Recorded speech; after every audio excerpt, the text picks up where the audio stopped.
O le tangata ua whanau mai le whine, ua sasao naso, mona ua tumu i le atu o tuvale.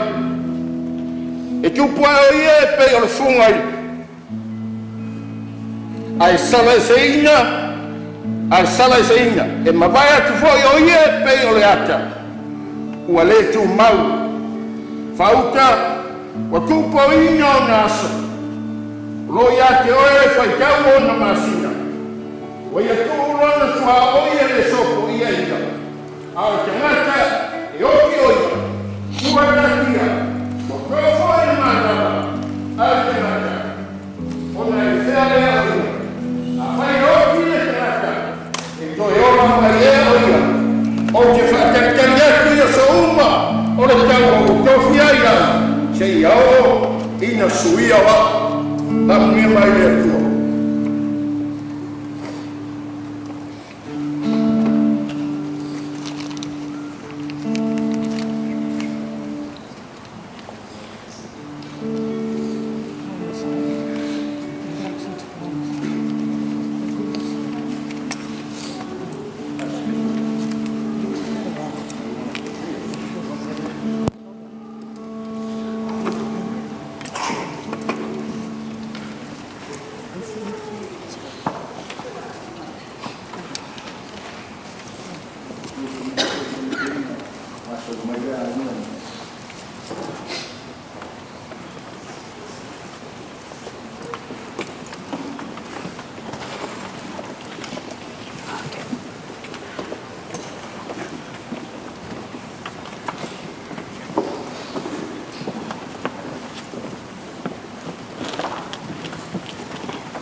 Sua forte male ano male ana ko io che fa fe roia tuai tatu ai ngani pakali amon se para o que eu muito amon essa se ela que eu se tinha to da ofi fala que para o tu na soma agora só pela o Jesus Cristo minha fiaf Tato mafkama, o seu tato tina ia Selepa. Netura ia tato kere yo atu le amkaino tato saminga. Eu que não leva no leile mo. Tem fumava água e falei para o ofa se tato ainda mo ia por netura nei que a mai mai so mai lá. Ala mai lá no tato.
Ia vea lele, tai tonu wa mai atu lina vaenga o le tatou mafutanga le ngea fiafi. E tai tonu o naele o Yesu Paul Kalame o le sauninga. Ia le lala ke mwhai ai a solo atu, le atu langa ia ngea fiafi ia o naele o Yesu Paul Kalame. Ai whaftai le atua, ili ngea fiafi tatou sauni, tatou te tapuai. Ia, a ele a whainga sau e sauni te sau e te mori mau. Ia e tolu tu lao le tatou sauninga. Ia ele se mela e ke pole ai. A arwa tatou mori mau o ova i entoi whaila tangi lima toi wha mawha e koi kongiak mangisi kula se rua. Se umaka ko mori mau iau te io ea walawa ma toi le tolu tu lao. A mele mai sau pati le nei. Hallelujah. Tatou sauni, tatou tapuai, tatou talo. Foi le viinga ia te ora mātou atua no le nei lau lau e whatangaina mo i mātou. Mātou te ioi wa mātou poto o no lau wala au si o mātou tina. Whaftai le nganga pa ia o lau fio wa whamafan whanaina o mātou loto taito tasi. Mātou sauni, mātou te vivi. O mātou sauni, mātou te whaftai atu. Mātou sauni, mātou te mori mawinga lou le lei. E ala lea isi o mātou tina e le ngeia fiafi. Talo atu o e lava e malia e o mātou mnau. Anga le lei a tangi lima ma le whanau. Ai mai se foi o a inga ngalua. Ina ia mawhai on tafi e sea le ao le pongsa. Ai sulu mai le mawhanawhanga mai a te oe. Ina ia mawhai on a wha mawhanawhanga ina unu. Ai mai se foi o le e ka le sia pa ia le ngeia fiafi. Anga lei mai le amata ina o le mātou tapua inga. Ona o lou lava suafa Yesu. Amene, amene. Whaitau ina si na upu mai tono le fionga le tua o na tatou saungi le avatu le vi inga. Pese u saungi a foi el tim, tatou te vi ai le tua. E ui lava ina u savali le vano le ato le oki. O ke le fefe i se me tasi. I se me le anga. A wā oe ta te whatasi mau. O laula au malo to e fa ma fana ina ia. Maritala ta vita e uia in savali le vano le ato le oki. Tal tono le ngai fiafi o tatou poko. Ono le vala au le atua le tatou tina. Le ai masese o tatou e fia savali ai. A le ala nya na laina langi le tama e pelu le pese. Ma e uia in savali ai le ala lea. Ai o ke fa fitai le atua. Le anga o ia e fa ma fana mai ia tia. Lo sumari nya fiafi saungi tatou te vei le atua. Saungi tatou te fa fitai le atua. Mai ai le asvalai le na fa muta nyai. Le ola o tātou tinai o mai le ngā fiafi. O lau fitia i tātou uma le whamawhan whananga pa ia le atua. O lea wala ai le tātou whawhitai i ngā fiafi. Taungi tātou vei le atua, pese o saungia le tem ngai a fiafi. A watu ai le tātou whawhitai i le atua. Tātou tūlai whatasi, a e le wahoi tūlai e lea whaina lea. Hallelujah.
Hallelujah, hallelujah.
Glorify your name, Lord.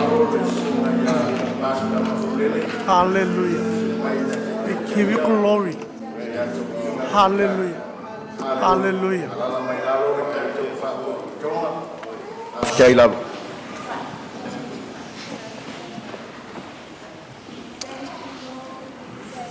Le tua mana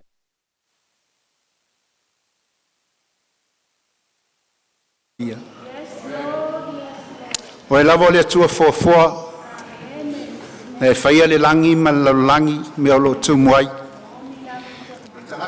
o paleli o ngā luenga mo ni lava iopu o e te fua ina mai o e te ave seina ia whamanuina le sua whaiova i lava ina matu o mai ma le nganga whanoa noa le nganga mawhatia lo i mata malingi ona stina e pele ia te i mātou, e tahaua ia te i mātou.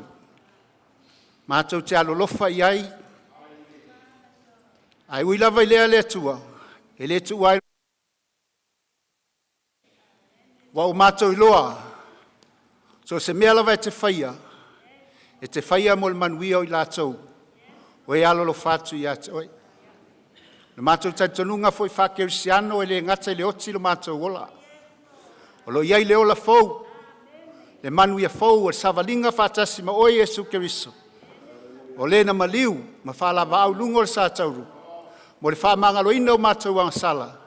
Na ia mātou maua le ola manuia e whāvau. Leo se mea tau mate o lava le taimi sa sauni uni ai le tina. Wane yaso, lan tampe pena penanga. O wā, le mafuta atu ia te oe le atua. O le na whaia i mātou. Nei afiafi le li e, mātou talo e lau wha mawhanwhananga. Lau wha maisenga le tamā i atangi lima e maisoro no whaalo. Mai se foi le atua, o le tina, o uso, o tuangane, o ainga o mai masani o mai nei afiafi le atua, pa i mai lo mana ma lo anganga, e te mai le malosi, le ngata le malosi le tino al malosi fale anganga, fa pena le mātou mafuta atua i atua nei afiafi. Nia ia te mātou nia whiawhi le li e. Ia mese nei sauninga. Pea mātou whalongolongo i lau upu. Ia mātou langona lau whetalai wha malosi. Le a fwoni tau tinonga ni mori mau. Mori tinao le a whaia. Ma tau talangia nei a whiawhi. Nganga pa ia whasosoan mai. Mea umalawa mātou te whaia. Ia i watu pehe lau vi inga. Fa mangalo mātou whatamala. Fa mangalo mātou se. Ono suafo Yesu mātou ole walau tuai nei. Amen.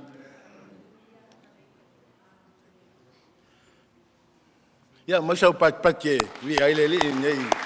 A fiafi. Ke le a sauninga u te alu, e whaila u tala sauninga nei.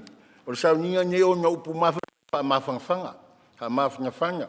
O sauninga nei o sauninga fia. Langa foia ele fia ele makala whai ko o langi e te alu. Amen. A o le ngāre ngā o le upo Yesu am ia e whanongoa e whamawhangwhangainga. Langa o le la makala e whai ko o le ola e whavau mo le tangata. A wawa whamutaina ngā luenga le tino. A lela a saungi atu i le ola e whava. Bi ia le lei.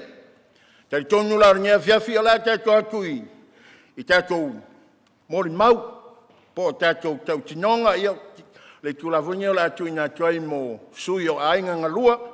Ia ai maise o nisi foi o lo mori mau. Mai o te whape atu. O le tato teimi e fua i e tato sauninga wha mole. Ai saulai ke mori mau. Ia. Whai le tala al ko inga wangari mai se ia ngā ole. Kare mema ngaia.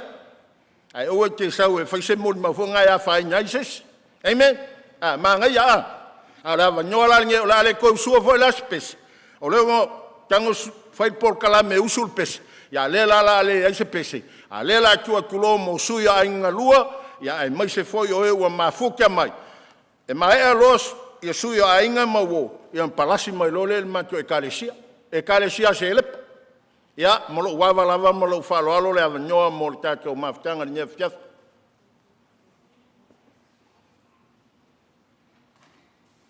A wala mo fwoi. Sau lope a whainga sau ke mori mau.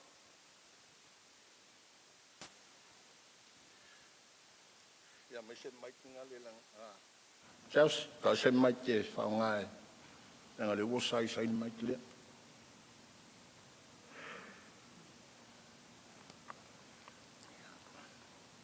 Hello. Yeah. Hi, church. Hi, everyone. O au nge yo le uso longa fia mama, mole mama.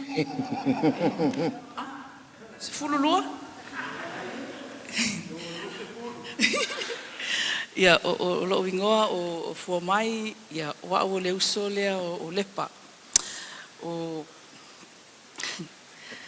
O Selepa e mawhangawhanga kele de mawhukanga ma Selepa. Kusa o Selepa nga makuka umai ingi usila makongo fo mau ia Selepa ma tangilima ma le whanau. Ia o se tangata alofa, o se tangata e manga o e whai mea ia mauku lelei ma lelei. A o se tangata fo i a ita, e ita lava. O se tangata fo i e a o ai ngaita Selepa se tangata ile pe a toa le vai aso ile fia tautala i Selepa. Ai a o foi na mana o ile lei nga ia maskan o se kanka foi e fau kua le lei a le anga se mea ka ke fai sa wa fai mai fa ku foi o e ke fa ku le lei fa fa le me le mai le manga ia a o foi la i mafkanga ia ma ko makinga a ule alo ia sa o kengia o pole alme o ule alo i mafkanga kinga fa vai kusa pele se mea ka o o mafkanga kinga ia o Selepa o se tangata le lei ino na ainga o le uso fo ile e fai mai ana ia o lana whanau po fea le me ia lana whanau po o le siti po fea vili mai tamai tipo se fululua e halua Selepa e piki mai tam ia lana whanau o se tangata fai whanau o se tangata fai ainga ia mai o se tangata alofa foi ai se tangata foi she's okay. Ia Paula se mol maule nei ia Manuela malanga lepa ia fa ma fa fo ia tangilima mal fanau i so fo Yesu. Amen.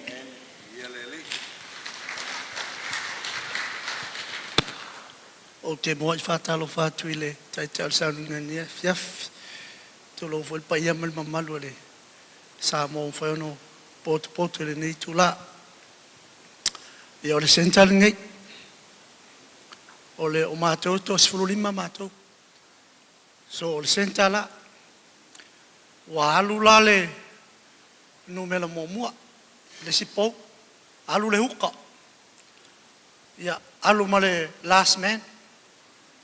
Longa wina. Koe au kanga kale leie. Kanga kale au. Ka ngai ele fes. Ia ma wini ko lua au kaf. Ia le sentala e kolo sia le mele. What is your name? S for Sam. E for egg. L for Larry. E for egg. P for paper. A for Adam. Oh. Selepa. What is the name you want to write on the paper? Sheepa. Oingoa ia. Al tangata lea. E sea fesili se tangata lea oilungo on kau sawa lea. O le stailinga ngai, stai de raka lea lungo inua. E si pela.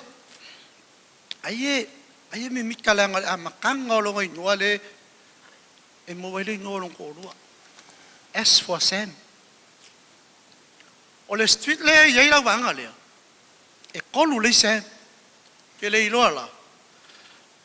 Ia. Kolu Sam. O Selepa. Ngā ongai ia sanga. So mai malalu malava. Sawa i tua sivi. Ia. Umaro ina. Awal tangata lea. O le puapua. O le asanga. Lalu malava. Manyangi. O le ngaluenga o Selepa. Sa mātou mafute lalu malava. Peitai ana o le taimi na mātou o le mātou tama. E lei mātou te lei roa mātou tama o se manyangi.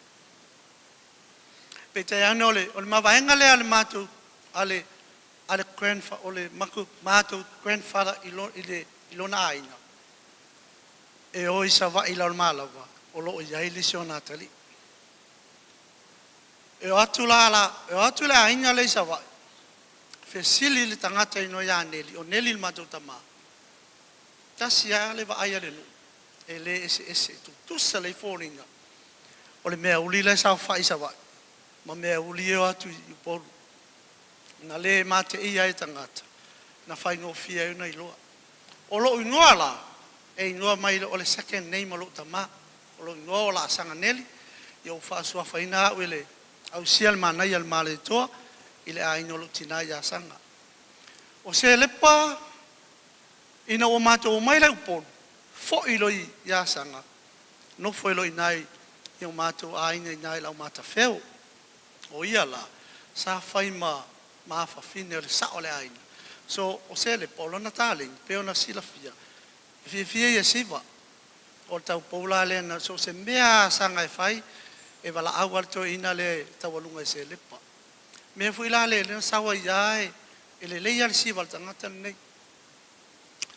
Pita iane na ilwai taimi na malanga mai Selepa no fui le si mātou aina. O isi anko o mātou tina. O tuanangi o mātou tina iwa yusu. Sila fia ia mata o lungia. Io inala sa no fui le tangata lea. Waluai aluai. Wafia latu Selepa ia imanyangi le mea o mātou iai. Na mafuai ona o atu i manyangi. E iai isi whamatalanga i tu atu Selepa. Peta iane o le aluatu la leo Selepa i manyangi. Na moe lo manang o le lua i taimi lea. Fatu awha ina luenga ai Selepa. I le fale masalo i fia i o tamita tātou le tupulanga i le kusi leo le Samko. I au inasanga lua mumo i Selepa. Aluai mo le sian ngaluenga i le Island Star. I vai lima. Ia, o inala le fo i mai loi. Ale les foi al tangata e tale nia. O le lei o le vole tangata le. O lo i lo le seo sista e va lua ma Selepa. I mene au voli. Tene luper so anga e tai mua al tangata le. O le lei o le voli. Ia, ai ono o matua o tawai o le to le lei ia o se famtalanga le atu no e nisi famtalanga e o lo anga i mai nisi la inga ia fa pena ona mo ni mau ai alo ia mo ni mau ile mama ftanga ia o le pele tangata le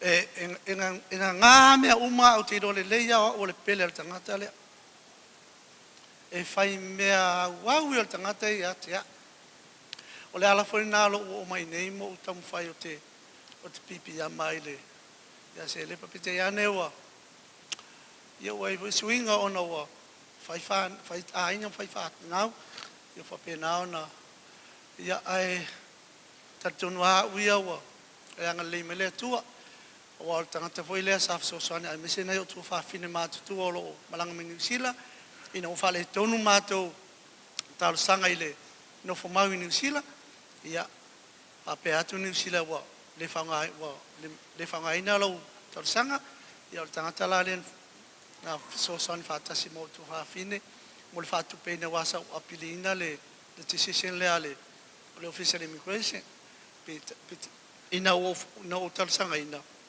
according to the criteria o le tangata apalai i kotas e le ia mani me fa pena ia o le la no so son le piri tauta ia atu no lo sila fiesa ia le o fai lo atu lumba pa ia mal mamalu ni fiaf ia lo fa mai le tua ane no fo ia o lo full time ia atu no e system ia fa mamla matu ni stulanga fa tai Kia ora talofa malo le lei pula malo sei fo manguia pa ia tato ai se vala ko se fa nga ule mako mai New Zealand va mai di se fa nga ule mako mai New Zealand poi fa fo yo ali la ku ia ka ko mulma yo ole uso o tangi lima yo o te lona tolu mai sau mai lalo ye tu furu foi la mato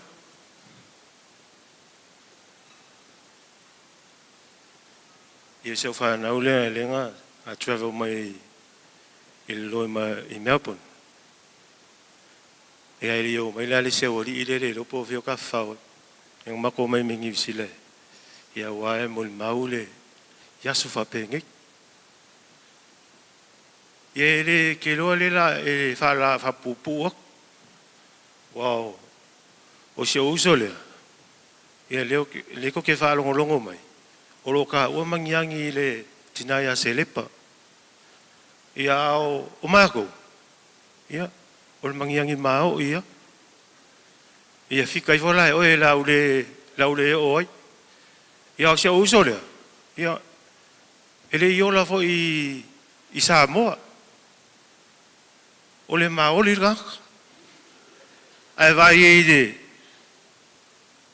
ia pa ia le kalesia ia le ko sila fia ia kangi lima foi manga skate que inga wei lo foi sunga fa fe inga male ia mal pa ia le kalesia skate fa maoli ka ele lo fa maoli ia ele lo foi fa konga le ngofo rang fa nga o konga malo tamasi o le melale kusa le ngova ai le kai minga ya se le porque mi foi o kupu ai foi au ia e kongon mako ai nga ka ngu o kulo mala kamare e la kuinge New Zealand e fe ka wilo la masele le la benga mau mai e o ma ko mangiangi ia o le voi sila mai fa fonga foi ngefie ia o le sipiko mangiangi le tina ya sele ia o le mela nga le wa mau kwa wa kula kamale New Zealand e fe koi masele palenga sau mai oi ya sanga ebo savai ia mau ai lo le lo fa le aleluia tul kwa do ka fa vale keleli Hurry up, soli. Ia lea la wa kupu mola lai. Ia lea la walu ia tina ia Selepa.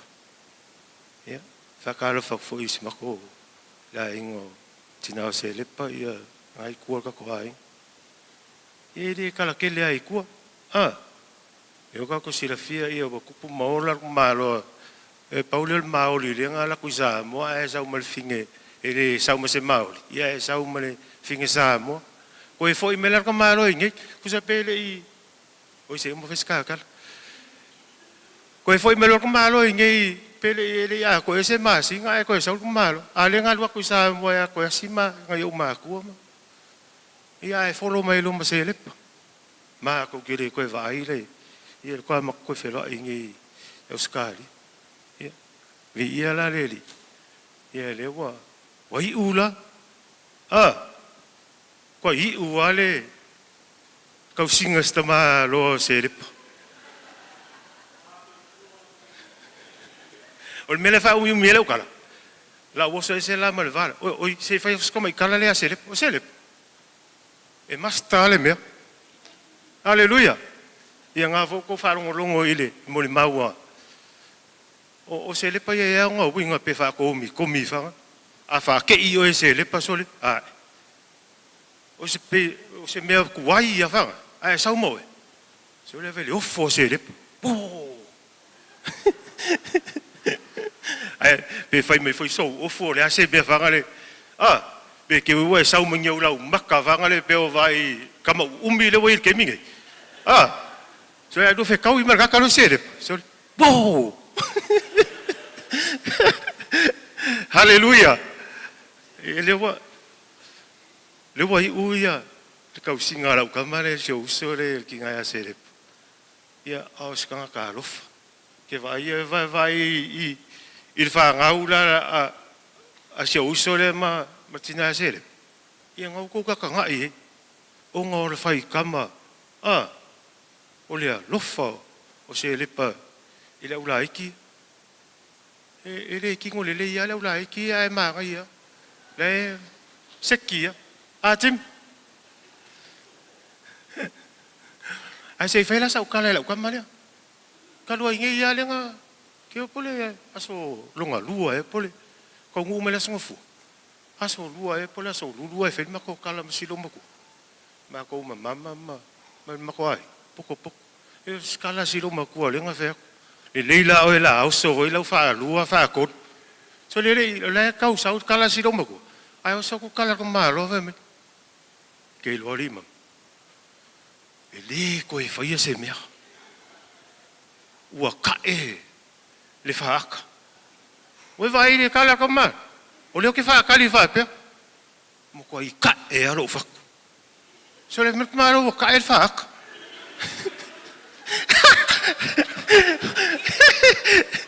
ia ai se fica I foi hoje le ia le ko ma sangi dul pole ele ska mai dul po o alul pole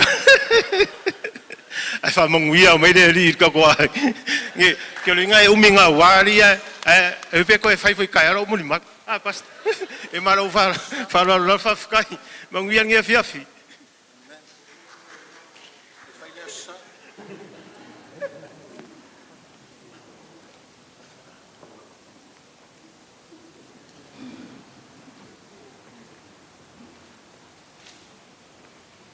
ia malia ia te oi upo lo ngutu ma faufaunga o lo loto le ali ie o lo papa ma le na te tongi o la ina amu ia e whanoa noa a wai wha mawhanwhana ina I la tau whatalo whatu sunga taitai o sauninga ia o sunga I a wao pa ia male malo le kalesia ia mai se fo I o le ainga whanoa noa tama ai mai se whanau ia ai mai se ainga na lua ma le pa ia lasilasi ua mawhai o na awai mai mo le mauina fo I le aso le uso ua mutsi al matau mawhtanga ia e whamali atu o na o aso whapenei E iai moli mau e o mai ala tau moli mau e o lo soifua tulou. Ai whaapito le nei asu. Moli mau mo e ua wala au iai le tua. Pei o le uso. Ia. O le mātou whānau. To os furulima mātou. There are 15 of us. 7 girls and 8 boys. The first one passed away, the boy. Second one, as the girl, passed away. And she's the 8th of the siblings passing away. Ia, o tos fulima, before linga le aula kapi, tulo. So if wa mai leo I mātou umanei, no mātou tamā, o le mangiangi, mai le au lua whau. Se le foti, neli, ta fili, lua whau. Ai, o le mātou tina, ia, so if wa mai ia sanga, pua pua. Ina le mafuai, ia le side, savai, o le usonei mātou uma. Mātou soifua uma ia ai ona ua siloa mulia e toi ina o ia o le mangiangi o atu lona ainga moni e au mai mātou ona tūlanga whapea la leo te le isa utala ona I leo pe ona ufai atu e whapito lau moli mau le uso le waru ia o Selepa o aula o le lona walu lea a o le lona se fulu no inga o au le first 5 o le mātou vaenga o le mātou au le kapi Pea lai o Selepa, o le hita ia. Inei, ai le mamafitanga ma le o uso I Samoa, close te le maua. O le ngaluenga le misi I le saunoanga le tuangane la ititile na I lunga mamua. Selepa e sau mai Samoa le valus fulima le tasiva valulima. O fai ngaluenga Selepa I le company Samoa e ta o le Paper Industries. Le sau wai ia le toilet, ia le toilet paper tulo ia ma le paper tissue fo ile le fa ngata tau ia ina le paper industry si savalalo mo e na o mai o iai ia ina le na sau ia le usone le tasiva valulima o fainga lo ngai o winga la le uso e fai me mali o so o uma le o matou tina tulo le soifu mai e fa pena pe fa komi fo ina le ai e te ita isi taimi Ia, ole whamaoninga o lea mea. Au mātou nofo ilan mālawa. Ia, ona mātou o ile o māla iti. Ia, o ngar whaiwhi au mua o ngā mea fwoi o le lota maiti. Ia, tu o me loa o ngā mea o lota maiti. Tau whaalili mai lo ile stein titi o le au lotu. Ia, ai tau wala au atu ia Selepa au. Aluia ai lo tamalna a emol sign ya langa vale ta vale ai oso tamatau ia ai sa ia nalu le tentisi wa ta ulon tama ia le fale la le ainga e mua tau tu ia maua ai le io o mama o tu le manul ma tu fale o fa tu lo ia la wa lu tin kiki wakangi ia la kungila ka ulong kama ia ka ua le sopo ia fale le ainga ai fa mai kelo ka kipi o ka fale ko filau Wai se so ol fale to filau ila malam. Ma le fale ol fai fiau. Ai ai le wala nga lu e alo ngai tu. Ke fiwa ka mo e ngai ku ai alu fa ko ai angi o ka forsa fo hotel. Fe ngai lo le mal ma ko fale fa sanga mai le situ al. Oi nana ma kam ye o ia le. Fe me ma ke o fa fa me ngai le ngai lo fai fe lo ka la yo lo wal kin ke ka o ka o. Ya fe me ka o. Nga ma ka mo e lo le ngai piko nga ma ke e mai ngai ku sa fo hotel. Sa o lo le wala nga lu sa fo. Ia ale fasanga man matou fale ia matou mai la mate te la ma oi ile vai mata e ke e sa o ala ku ka ma lo ngai la le ngong mala saru fa ka kali ma ua mai lo ia se uso ia wala ia le ho ka sa o mai ia ma ko voi mangyang ia a ma fai me ku ange ma o ke ngele ro kama ia ke lenga halu la ko e vave ke lanka mo e wa we mau wa ia nga umalenga fu e wa la fai mai ia wa foi la ngale se se me ngai ka mo e ke ka mo e mai o ku sa ya e pe ona winga ma lia na le uso Ia ole mafelo inga mo mas o muli mas o uso. Ia ole taimina o sa wa inei le lua fesifuru valu. Ma tu felo ai foi ponga I malana malanga atu le lua fesifuru fitu. Ia ai lua fesifuru valu ina nga taile mafelo inga. Ia o fate ia ule avatu ata ilunga le fanau. Ia o mawele mai. Ia ai ora fesili na fa ile lua fesifuru valu. Se wa esa pe wa mai ia. Ai fa mai la ke ia mai ke vai me alo ke saval. Pa kia wa people lose looking o fa mai ia langa lo ke kolengi fa o ia mana ai o mau ai lo inga langa ia langa mele ia langa pepelo lo fa me cha ia mako vole fa lo leste uso na e mako vo ingo mako ipiki ia maka mai coffee fa ia manga ia fo ia fiaspongi suka ako hape dua ia ai fa no kulo fa mai wa wele suka ele se suka ya mai ala fa pesi ya mai ala nga ipuki vale ngo fa ya yo ya mela na iputi ya fa aksol le ala o mai wele o mai mai vale fa o le ngai fa mai ekelema ya le ala ele ngi suka fa mai ya la ngo kenki o nga fa aksol ya fa venga pe pelo mai ke okay e ke ngo me sumali e ke ngo sumali e ke ngo fki sumali ya nga akala se o so ma po mai ya ale me ita ya te ya tu lo le malu le malu tapa e na o ha o te lo le fana uma bei o le mele na e se le ita ya ken mi mo ke sa wa ye le e kilo mai lo wa ki nga ma ka ye ke o se ye ai e sa fa fai o se fai ya me fie tanga ta ya so ye ke ka fa penga ya I Selepa ya e o ye na ta te le fe lo ai te le fa ma vai le ya e so fu ya le o sawa o ha la le o te no fu ni sila ia ai o le me fai ia la o le amu ia o le upule fa amu ia e fa no a wai fa ma fa na ina ila to ia amu ia se oso o ka se tumbo sa ninga ia amu ia foi se oso ia e tala nga falan fa na inisia tu no os pacifica ia amu ia foi o Selepa amu ia foi le oso nei o vala au le tua au lo fa pe on fai ia manuia tele ia le sauninga o se uso ia manuia fo le sunga le fafengainga ai mai se sunga ia wa o le kalisia ia la silasi o fata smile nei tula ia e o la se mato ainga soifo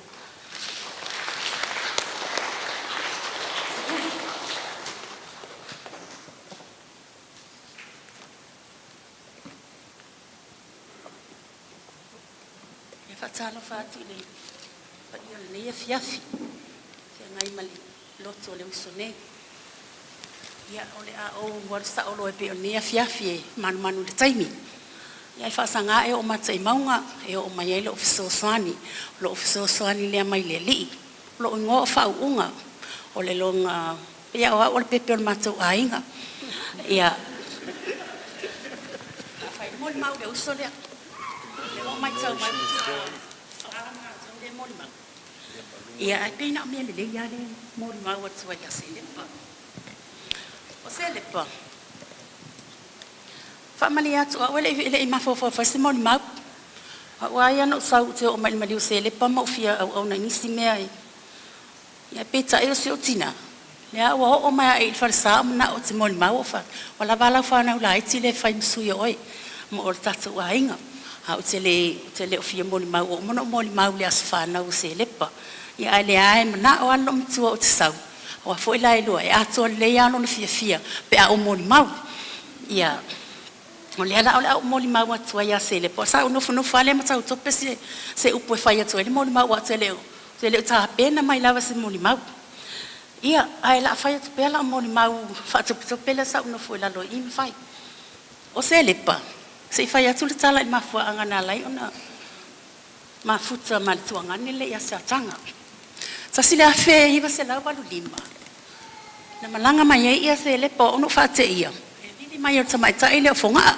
ta ile la te closer mai le ia tau fa mon mo le fa ta Selepa le sa no fia le o le asa Selepa ma te ma futa inei awa pe amalo to si le fia le taimi o le ono se fulo se uso le sa o ta uai ele close tele ma on Selepa ono te mi uma lava o te alo ti Samoa mo te foi mai ele ia Selepa ia tele na no matu ai ngai savai ai pe o tama tai lava le ai la te fata stasi ia ma la o foi o le au ve ai o matu ai nga o le au ve ai o matu ai ngai ena nai lesi ia le amio lesi ia ai te o pe fo lo fa longo lo te vini mata mai tai le Samuelu mo se fa sali Selepa yo fa ti o le lei sa sila fe i va se la o va lima le te mantua no wanu le fa sali mo no manatu sa ma te no fo ni o kilani ai te i o ma te mai le aso na o tai o sa tau nu mai ai te o fa pe mai na tala ia te o te fi alu le va o le i va le fiafi ia ono fa atu o na te fa e te alu fia ai fe mai o te fi alu i lo Wellington o ai te alu ia tau mai lo le ngotangata o te lo le ia tangata a tai mi foi na ia ese foi nga ia ela le taua o la Silvia Satanga ona ia le natia o le I moli mau na me o le kasenyo le o le lilia ia sa ma fewa o me la o te foi o te I le sawa o Selepa ese ta esta o metanga te ari a laila no fo leila lo so na te ia o fai atu le Selepa we o mali ole matala mo oso ya fai lo le ha I wale le fa pe o te sawe ta te no foi nei fa mai le ai o te la lo ya ya tanga e o fai tu lo I wale le so ia la ya me fa wa o ta to ai manyangi ya le fe lo inga no foi mo ya tanga ia o Selepa o stanga tai Maria o na winga le matu maftanga e yai winga foi o Selepa pe e lo Selepa tele fifiai ai o te tautala ia I mau nei loa lele ele lo manao o tele manao e fa pena matau tas ia matau ia tau mai le dua fe dua tas ma ia Selepa o ta mai ia la le na masulela la moni ma fai mai ia tau fa moni mole ia o fo ia tu o walu ia Selepa ma o te fe lo ia o fa tu le ia o te le ia vai Selepa o te toe sa wala o te le ia vai Selepa petai mususunga le nganga o le li no walu ia no fa tu lo fa na o wane lo Selepa o le o te nei a ia te I o se imita te wo fe te ia Selepa o le te nei te Selepa lo o matu atu e ba ia tuale tila mai o tilo atu ia o lo tangata lea pula mai amatangi wa foi na te loa matele so ta ia il mato falfana ona ia o wa ia fa pena na ia le ia no fasuale ila lo matala noa o vai ato o mai se uso o tala Selepa ia te fa mai tale lo pula mo mai ia fa pene ana la va ete fa pena mai na tala pe foi le o fa tu vai o te lo tu vai le ngai to fa ta to ma a fai la le ala o le mai ana o e mai le li te mai ia to anga pe talo ma mai le li lo malos pe ta no vai to ese uso o lo na mai la vale ia ona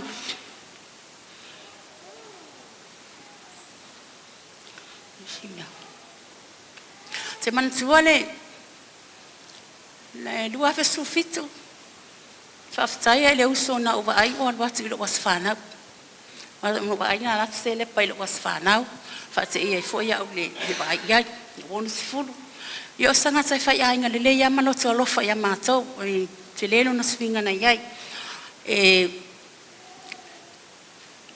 mato fa ta so Selepa sa mo ile maliwo mato tama sanga tai so ta ia tu lava so ta ia tu me fia na o pole al fa ngo le me fa tia ui mai ni sila ta so fa tia le le mato ngala sa mo le maliwo sio matama fia sawa Selepa ni sila fa me le fine sa ma tio mai fia mai ni sila fa tia a wote pole le la tam fa mato o mai ni sila fia ya ma mai ngala ni sila na vinga fo ya fa mai tu fia loa abita vale e o walu ni I Australia o loa abita vale Atu te pole ta te o tu I tom tangi wale ngata le wala o yala walu Yang fai al men na e sau ngai.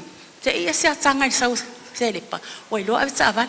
Ia na tasi al mate se atanga ai funa o fau ngalo lawat. Ia o fau. E te tau ona e lo ave tavan.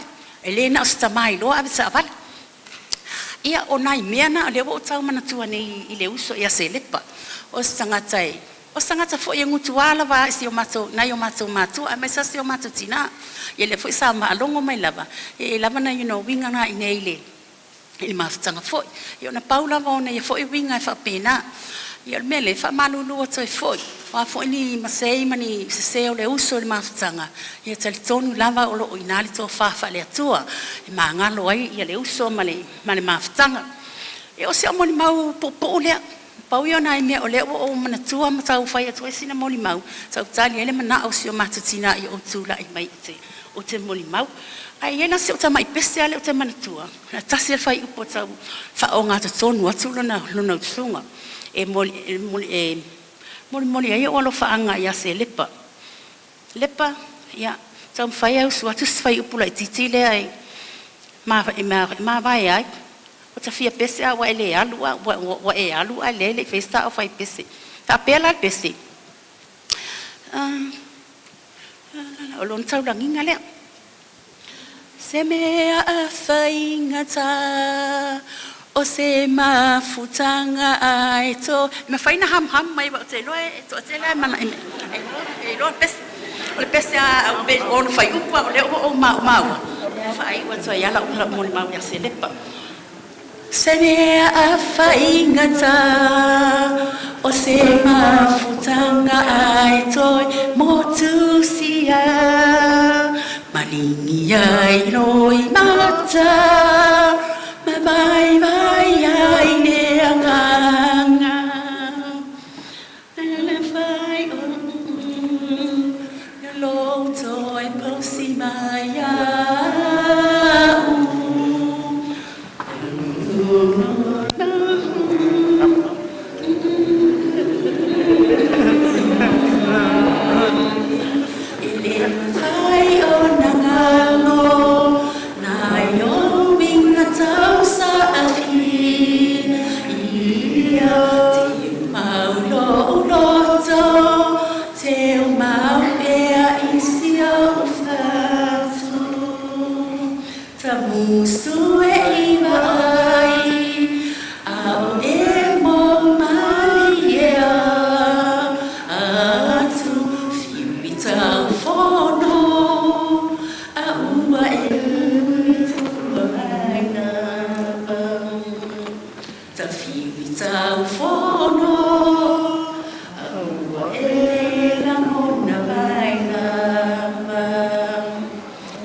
Fatalo fatu nei tulai tono le tato maru.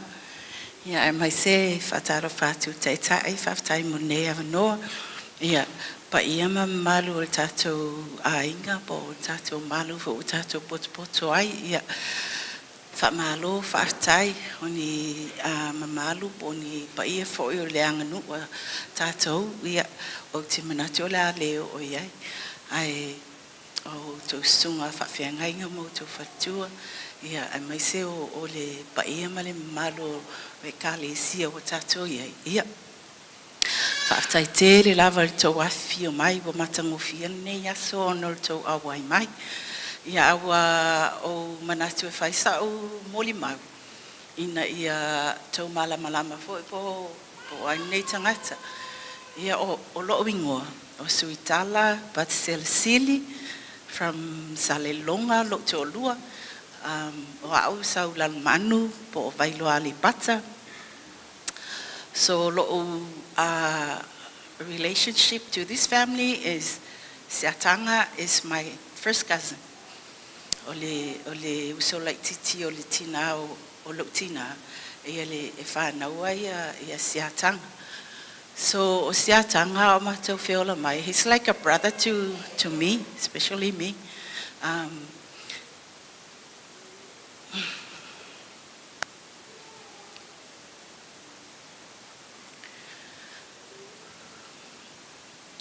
E ia mako nickname si fai a soyo matou laiti. Ia o se atanga peina Moimoi stasi o tongani, o Samuelu from New Zealand. Fai mai ole maoli. Ia o se atanga ia soya mila na apa. So e fai ngoa lai matou ole fai apa. Ia o moa, le si brother. Ole e kole matou o Monty. Yeah, we hardly call Siatanga. I always call him Fayaba or Monty, or Moanga Atono Silfia Oto. I don't know what's a little Silfia, Malito Fafonga, Talaanga, personal life or Selepa. My ilanga immediate family from brothers and sisters. But okay, if I say Molimau. Our relationship with Selepa as an in-law. I think Selepa took my brother's heart. Because I saw Matolai Tima. I think I met Makanga Mako Feiloa. You know, for Samoa, Fafinkanga, Kako Feiloa. Yeah. As you know, because I will paka o la kuingu for your PA mangyang. So, makofikawi wa okele useful, very akoso useful. So we met. Yo ingala lenga ulo aisia kanga ma formal mako relationship le close mako. But then ngo saule I New Zealand. Ai ngo fosia kanga Samoa. Yeah, peyanga pesia kanga so kwangangi le pe so cousin. Because we're very, very close. Mea makeoi, mea awa ke ka ele tulo, e sawai, so se meo ke alwai, e sawai, e al piki mea ule aonga e lako. O ke momoa ule aonga e lakfa fikau ia. So our relationship was really, really close. Inga wo saulai I New Zealand, yeah. Wa break ka lo hard for inga le ongo, wal my relationship, masiaka ngo sau, wa mabai. Peitai. Nga sauleo siaka nga New Zealand, ia koe fo I mea lai ama ko ngofo I Christchurch. So, inga ualu la siaka nga I Samoa. I le early 80s, ngalu I Samoa. Ake, pasau, wa ngofo Selepa, wa ngofo Selepa. Saudo la ia, e close for la siaka nga I lookinga. So instead of siaka nga alu ilang family, e sau lookinga, e ka oel melo kupu. Yeah, anyway, inga ua saula ia Selepa mau umal mako ainga. Mako loa I Selepa e sele fai ainga le, you know, as a fai lotu o luai o lau performance ia le in front of us. Yeah, ole menga sa I Selepa. She's really good for ngale tau sa afia yo nga winga e vai Moimoi mako fe au fai e fai ainga lele e loko maulalo especially ale me ke fifia o lo vai o le fifia o la mafkanga ma seakanga. So a kongo yengi winga lo ai la ko ainga a ma ko ia for ngale as in-law se mo kikilo ko ia langa serving e kongol mako ainga. O langa 100%, masalo 110% langa serve ko kongol mako ainga.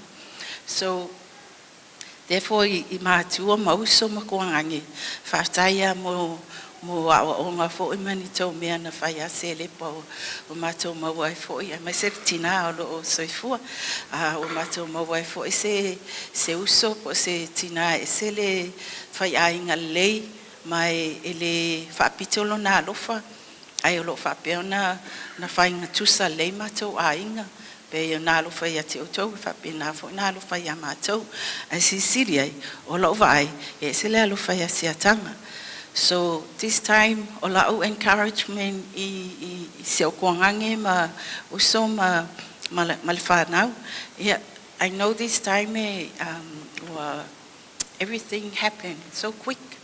Ele o kiliki kele kongo ko loko le melo kupu, but later on ko kelo ai, and I pray ko ke manga kua mea leinga whai ko ki ngāia ki o kou.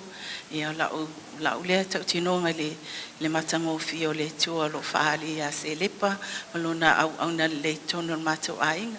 Ia, whamanuia le tua, whaftai la mo la mno.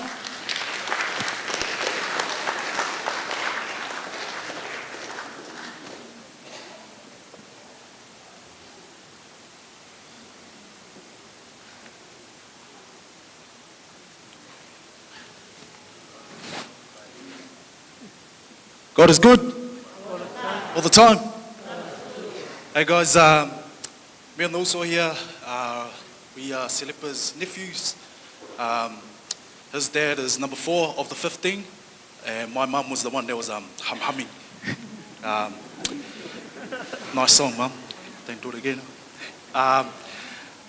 Just on behalf of the nephews and the nieces, on Selepa's side, we just want to say a little bit of a testimony about our relationship with our auntie.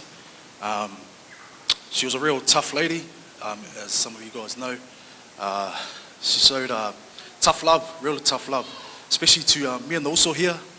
Every time she sees us, especially when we moved over here. I've been here for about 4 years now, probably the same time. And every time I came by myself to start my family, start the foundation off for me and my wife. And every time we had a gathering with auntie here, like at our family house, at Uncle Sanga's house, every time she'll see me, she'll greet me. I'll say, "Hi auntie, how are you?" She's like, "How's the wife?" "We're good." So, "You got a girlfriend?" I'll go, "No." So like, "Are you sure?" I was going, "Come on auntie." She's trying to expose me and stuff. But this auntie was real tough. She would always keep us accountable. That's like her asking those questions to me, and also like when we're here by ourselves, it's her way of showing love, trying to keep us in our lanes and stuff like that. But she really showed a lot of love to us nephews and nieces, especially within our families. She really loved our wives and our partners.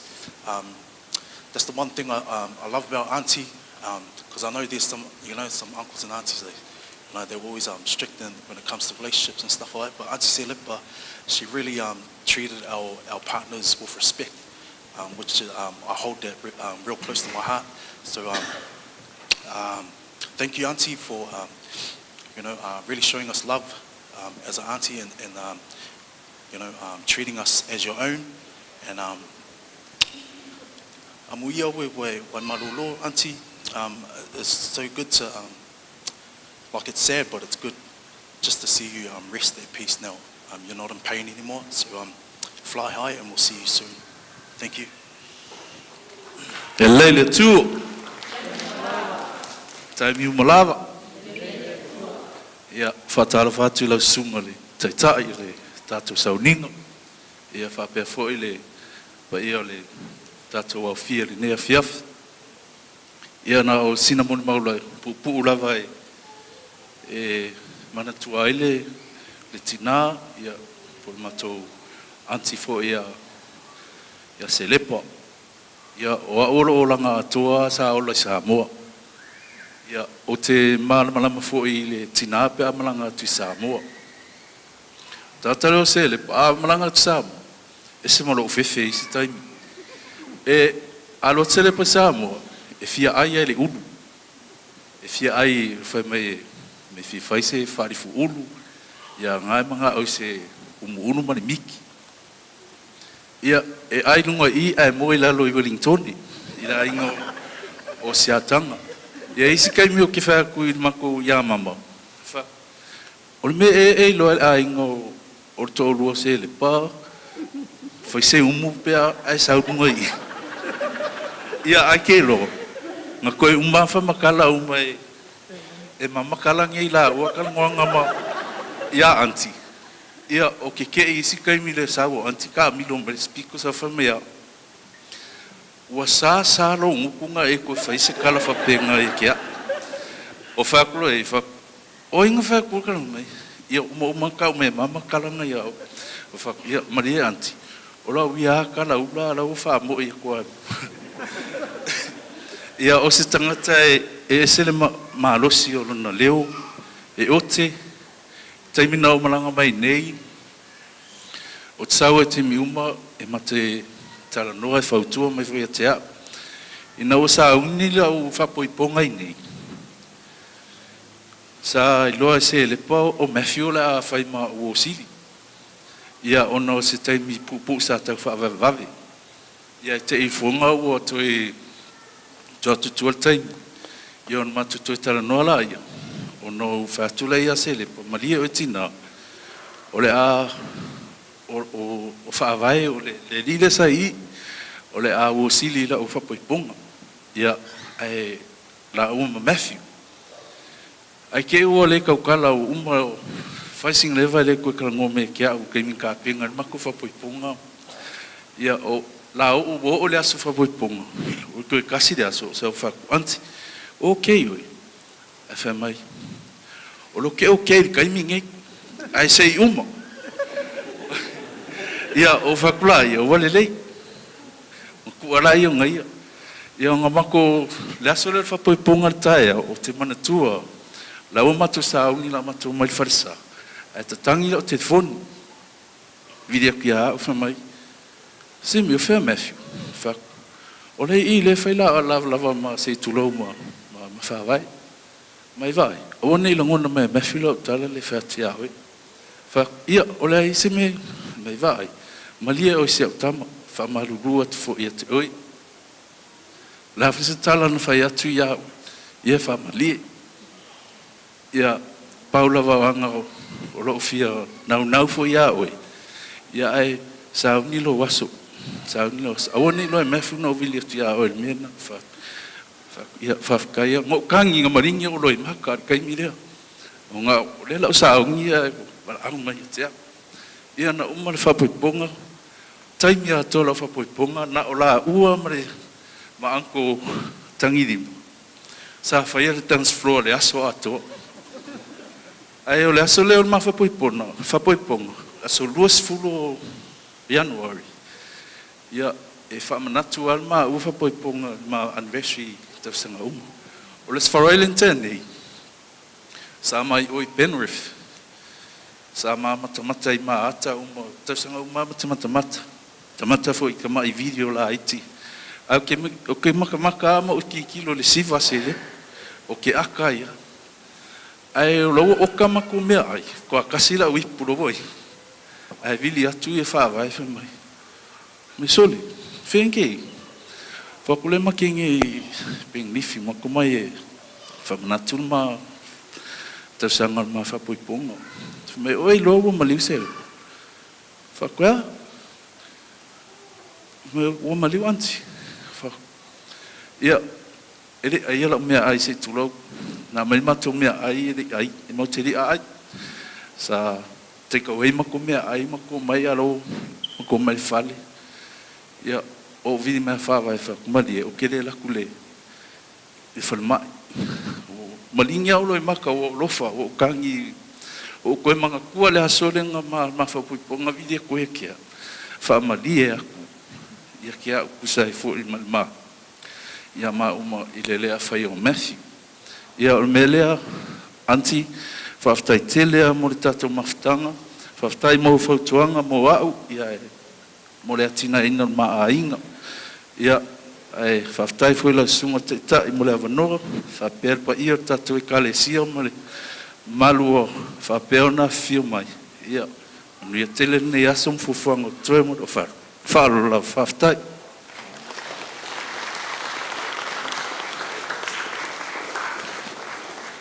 Ia, mi ereli. O le ansa whakekali ia. Au te ilo na ua leo to Iisisi au. Te ilo lau le tūlani ngai ia. O le atua tule avanyoa I le sui o le ekalesia. A mae alo le sui o le ekalesia. Le fongo le ekalesia por sunga whamoi.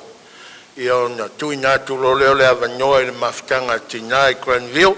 Ia koe koe fui ma le avanyoa le tina whale anganga o Selepa. I se moli maula I titi. Ina ia ke le se viinga o le atua rinea fiafi. Ma alo le nyofo. O le aia ma se skako pese koe whaia. O ngora kako kaimi, whamole mole.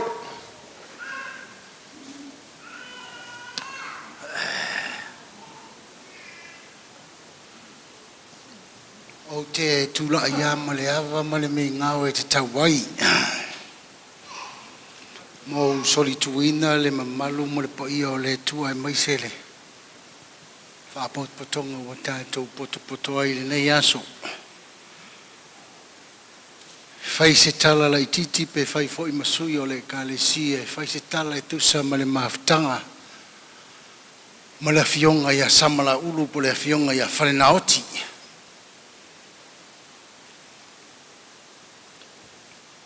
Ua o tau le tau o le lei wai ia te au le tau sinionga. Ua te wina mo au le pale o le ami o tonu na fua ina e le li le whamasino ami o tonu. I le ala vaso e le ngata ia te au. Ai a toa mai fia i lona whaari mai. E le au auna le ie ma le whamaoni. Sa e whamaoni a ina i meiti. Holu whale i le oli o lowoli. O Selepa e le ilewa se mamaftanga. Ai whapese amatanga o sau whamtalanga. O le fionga ia samala ulu. Malona li ia tangi lima. O ila ua o to ala whanau po nisi ia o to ala whanau le kalisia i Granville. Ai fisili po le ale winga la utala. Le angola ua ia na muri mai matua whaleanganga le sunga le whengainga ma le whaletua. O le whetalainga ia tangaloa ma le tausi. Ia ma le sunga ia misa tutonu ma le whaletua. O ila tau ia o toa e toa whana amataina ma tutoina le whatu ma amataina le ngā luenga i Granville. O le olanga la au na o Selepa.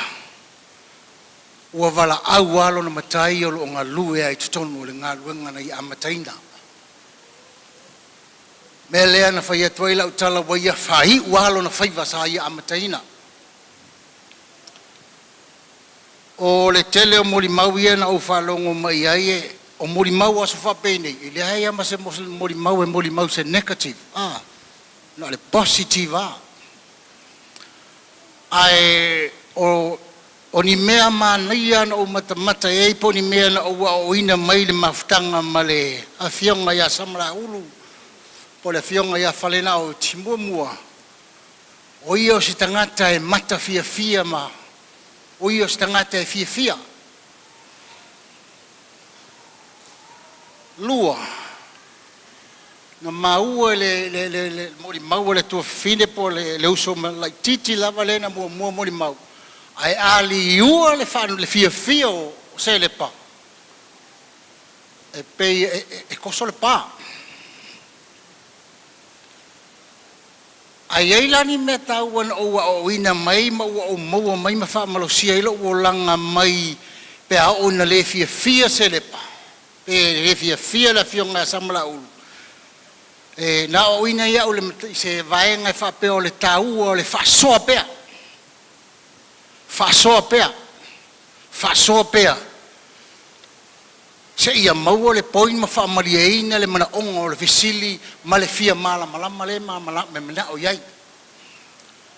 O le tangata nei to tono o le ngā luenga le tua a whai mātou fono o le tangata pito i silia leo na tele na fisili i fono tanga. E leo se fisili o na e whaapea e su e vale ai o le fisili e fia mamlama le ngata i a te ia lava ai ia malama i fo inisi o i te tono ngā luenga le tua ina ia malama le mele ngā luenga iai. A le whamalia ina la le afionga e samala ulu le fono.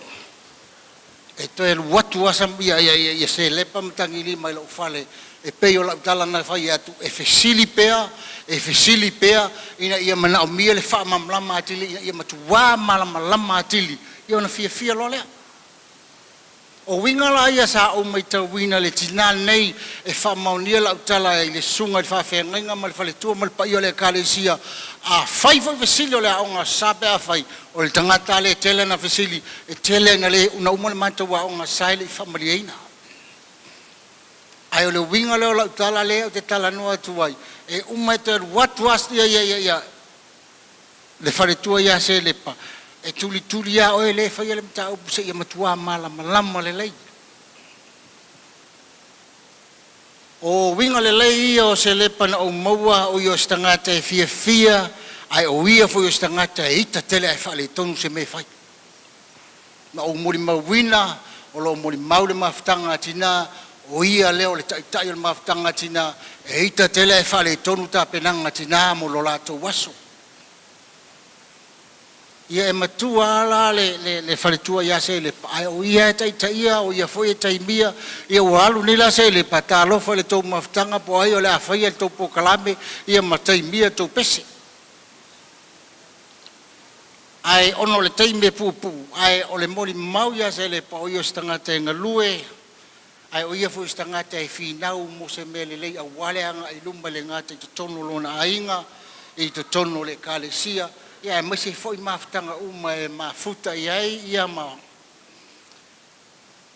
wai ai le tina ia Selepa ana le ma ia Selepa o le mawhaina wherwai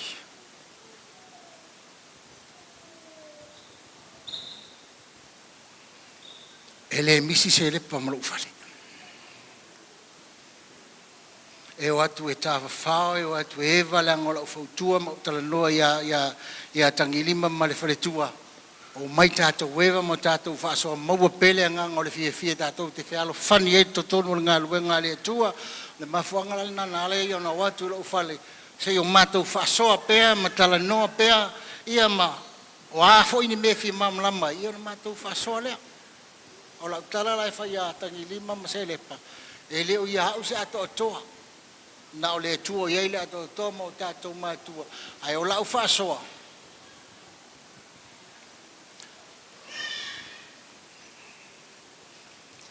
Wa ai lau manu le nai tuli nei e le tau samia.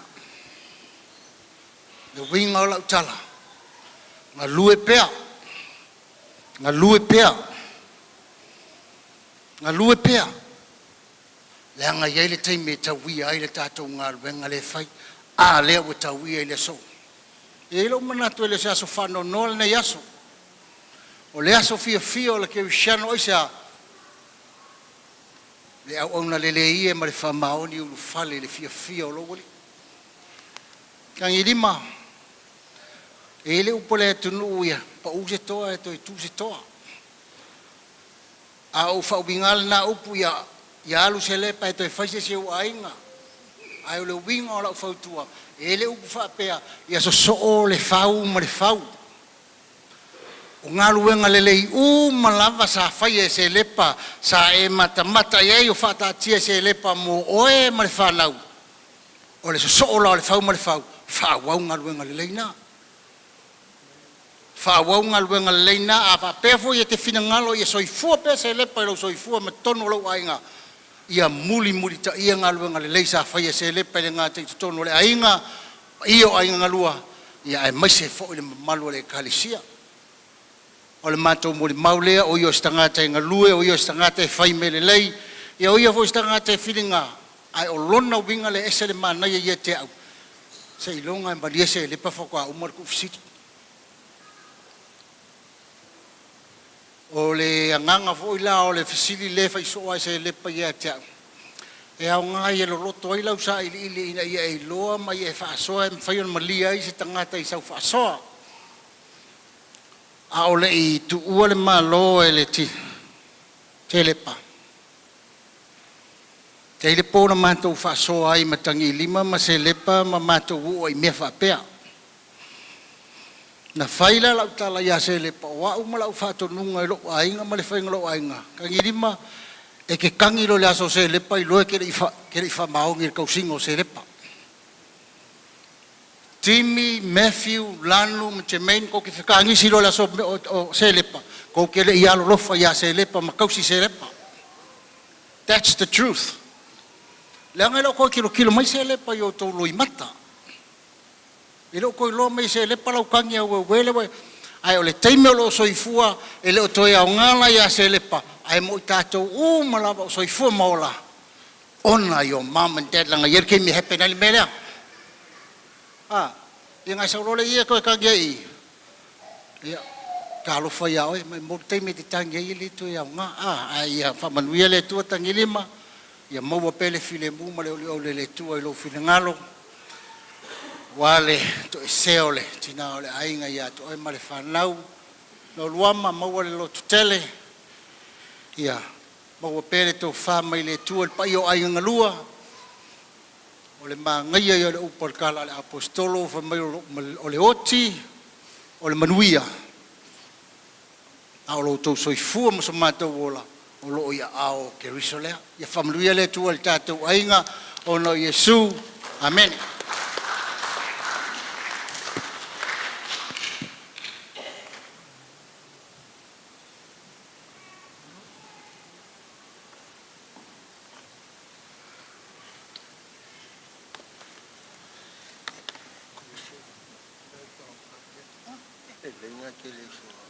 Ia whaamalulu atu. O au kauleanga le vaai. Mea langa le o te fiasawa I luma nei. Nga ia o vaai atu ia te autou o maa. Ia tau sila mai fo ia te aule tau tala atu. Ia ile suafa manu malo Yesu Keriso. Tātou alimo le tātou whaaola o te wha tālofa atu ai. Ma whaafeloa ai atu ai le au fia. Le mamalu o poto mai le nei tu la fiafi ona o le moli mawina o toe sauninga whale ainga o le tina ia Selepa. Le tō fia o le tama e whaisa o moli mau o te le moli mau. Langa e lo sau mea le nā. Ia marita male I te le moli mau. Ai te moli mau le o langa o Selepa talo ona tato mafuta. Ia o te whaatalo whātu sunga I whapea ngai ngam whaletua. Ia e mai se fo istatu tina malo manu malo ia pepe po pa um whaintato mafuta nei tu la fiafi. Ia e mai se fo I o tato matua matutua whaina tato wheloa I le pa ia lasi. Whaina tato wheloa I tato mafuta nei a fiafi. Ia la faisa o moli mau ia Selepa ne umilo taim. O Selepa tu sa ole tolu lea o kalesia na loto e Selepa ma tangilima. O le whaatolu mai le ia maua. O Selepa na mahato o mai nei Australia ile. Tau sanga iwa. Ia o le taimi ana na mato masani ai ma Selepa a olo lotu mato mai le mato lotu fatas. Ia pau ma pepe. Ia I foi ma le sunga ia ma fulele ma malama. Ia manisi lava o loo fatasi ma nei a fiafi. Ia ono tau sanga o mato lotu ma Selepa I Marylands. Pa mai lolo po mauti o e amata se ngā luenga I Cranville. Ia mato o loa ia ai tofi mai e le sunga le whawhea ngainga Selepa manisi fo I vaenga le mau te ngā lulue tu atasi ale ainga wale o iei o lo wasifia tu ilunga I Brisbane. Ia o le nala o le tau sanga la e luafe ma le lima. Na amata aina mata o e whaila ngā luenga ma tangilima o Clan ma fua mai ia ma se au whanau ia ma se tasi fo io le ia misa ma siolo o malanga tulunga I Brisbane. Ia whaile o na mato ngā lue, whaile mato ngā luenga, mato ngā lulue, alua ia le mato ngā luenga. Ia o te leto e tala noa la I tua nai. Ai o te tala noa I le taimi nei. Mato o mai ale I le taimi, I le nā taimi, se ia o mai o se fulu, sulfita sana. Sulfitu po fulu walu ne o tausanga. Talua na mato mafuta Selepa. Ia tonu le nā ua tau whaafonga ini nisi moli mau o le nei tangata. O le tangata ni o Selepa. o se tangata whaingatā. Whaingatā ia i le mātou mawhitanga. O te le malama fo ia iai. Langa ese uma mea tau te o mai ai. Ia. Ala uwa ai a Selepa. E te whiu e whamalia pe aita. E whaingatā na malia no na loto. I sau whautuanga po sau tualalo. Ia e tu o atu iai. Ai mai lea se fulu malifitau sang. O te whaapale pale a iai. Awa ai ana o se kale sia le Selepa. Mo le vanko mai Selepa i oi. Se kale sia. Po le alava mea Selepa i whai. Ia atonu foi o lona na tura whale tangata. Na ola e mai ia e whapea lava. Pe fo na moli maunisio o le tatou ainga. Ai ole aso na matou foi mai sa mo le lua fesfulu iwa. Matou olo le penke fai le matou tustupe. Nala na mawai le taimi ma va ai atua wa ese a Selepa. Ma ftango filo ave Selepa matou inu se matou i puti fo i tulo malu le atua. O le taimi na ua maua ma te sala noa lo iai. I o sesi te lenga o le whamatalanga e ute le tue au maia. Ai o le taimi lea pāua le mena mana na o ia Selepa. Ia whaamangalo stangata o le o fia iai. Whaamangalo mai fo i maa uo na mātua whaaleanganga. Ma te whaamangalo fo i ati oe. A le taimi nei na au oe ama le atua, malama le atua, i lo mai nai te mai ai. Lei se sio tātou i loa. Langa o le sirafanga ia le atua mal finangalo le atua, e le i loa e tātou. Ia lea lana, uma loa matou, na matou tala noa, ma fautuanga le ia Selepa. Selepa, e malo le alu i lalo. E le malo se si le alu i lunga, o lo walu ai lalo, e te malo i ala atu ua o i talusanga. Ma te talo i le au no ana pongi, sa whapena lava o na mawhaia ma le tamā, i lo ma ua tiuti o lo iai o le whaiwhi au. Ma te talo ma ana pongi, ia e whaptelo e whapea fo isi o mato e kālesia. Ia aina iai le aso. Iai le aso wa amata na mai Selepa. Ia o le atala le no ai mai nei iai. Pa walo me la u whamtala. Au nisi mea uma te le to e whamtala. O vailo le ata le o failo la utala. Failo la utala. O le ata o Iakopo ma la ua ma istina te o lua. O le mato e kālesia. Ia na faila la utala o whapele o ele o itai Selepa. Ia ai te iwa uwa ai wata a milo a Selepa. Wa o fiu e kuli Selepa. Uma le lotu ke fia o ia Selepa. O te fia mawai ia le lao le fale. E lui foi o Selepa, lui foi o. Ia na o lola i le siaso. Le aso na o le aso ale na o fatu loa. Mo o maua lo Selepa. O fatu Selepa i se mea te. O ele malie ai. Ia te au. Kangi lo ma Selepa.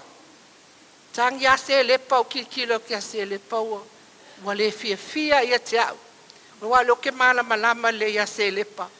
Ia o whakuale au i se mea ele fia ia ki au. Ia whaamangalo mai au.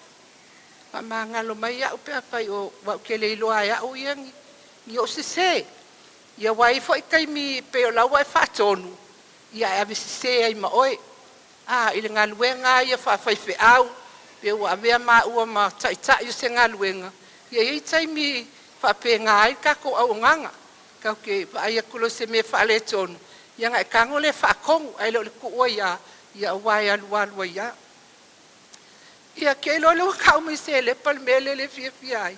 O le lato wata ma le toi ina mana lato ma na istina. I o ngā langa u whai atulo Selepa. O e manga kua. Bo se fulu 5 tausanga o tato mafuta. E te alua o hia. Whai a o le ale me ke whaalongo au talinga. Whaalongo au talinga i whaamtalanga. E te whaia. A le ko kasi a se mea o whaia. O se kala o whaia po se. Ala mea fo elenga fo ele se me kei kai. O la uchiok le fai ala tol manga yo la to wata. Ia awa i taila si uso ya sele. Ia i ngā loa fa ma vai lo ma sele pa ma ona tō finga. O sele pa. Na fai lau tusi a ma tau. Ia umaloa sui ma tō tofi. Ia tu ulo ia li sa ita yo tina. O ia la le sa ta ita in ma ptanga tina. Ia ua faafia e nga faama vai selepa. Au kele ioia iai. Fiwa selepa uloa e ika lo selepa mai faama vai a vakul kofi. Ia e ora le aso le ngā ufa vai oi. Kau ngai mala malama. E le mawhai ngō ku oi se sio le kale sio le tofin ngei. Langa o le toi ina lo to olua. O ia le toi ina i tono le tato e kale sia. E umalo le whai au o le toi ina. O le ala tuunga ia o le tofi, ele pop, ele titi. O se tofi sili na tā, o le tofi le utu atu ia te oe. Ia, fa mai aswa kwa e masele, pale ai, ke le koe mga o se kofi. Ia o lo inga wha, inga wha, inga le, fa mai sele pe tau, ele toi a vea ia mta ita, ia o whakuloa. Ia wale lei, la walu la whalitato fono. Ia la uwhailo il mawhtanga tina. Ia le ufa mawai mai Selepa ma le tofi. Ia walu lo le fale, tala no le tama. Ai lo wa loto, lo uloa ma le tūlanga le iai. I le iase si tauna le nga o la ua le e hafo e toi ina. Ia kia ua o le fale e toi vili aku Selepa. Makangi aku Selepa. O le point lale o te au maia. O le tangata nei. A o oina ita. E iloa atua le ita. Ai a o ina salamo e kangi o le mea le Selepa mo le o salamo tangi loa e tangi ama fai sanatala ia ma fai mai fa mangalo mai au fo i se talo ai au la ve se le tofi tu pele tofi le fo o mala malama ia pe o winga nao si o si o mato uso o le uso ya keriso ia po se tua fine fo ia te oe. Ia po se tina foi. Po se wo foi. Le nei tangata. O se tangata e whaangalo ngata la vona winga. Whaangalo ngata. I le taimina. Ta umai e o awele whaina o au se fale mai. E alua na o si toi ina e asi mai. O ngai le mawhaingo sa vali mamao waku. Malu le o te sela. A le taimi le poanga ka umai Selepa ua alu. Ia kua ule.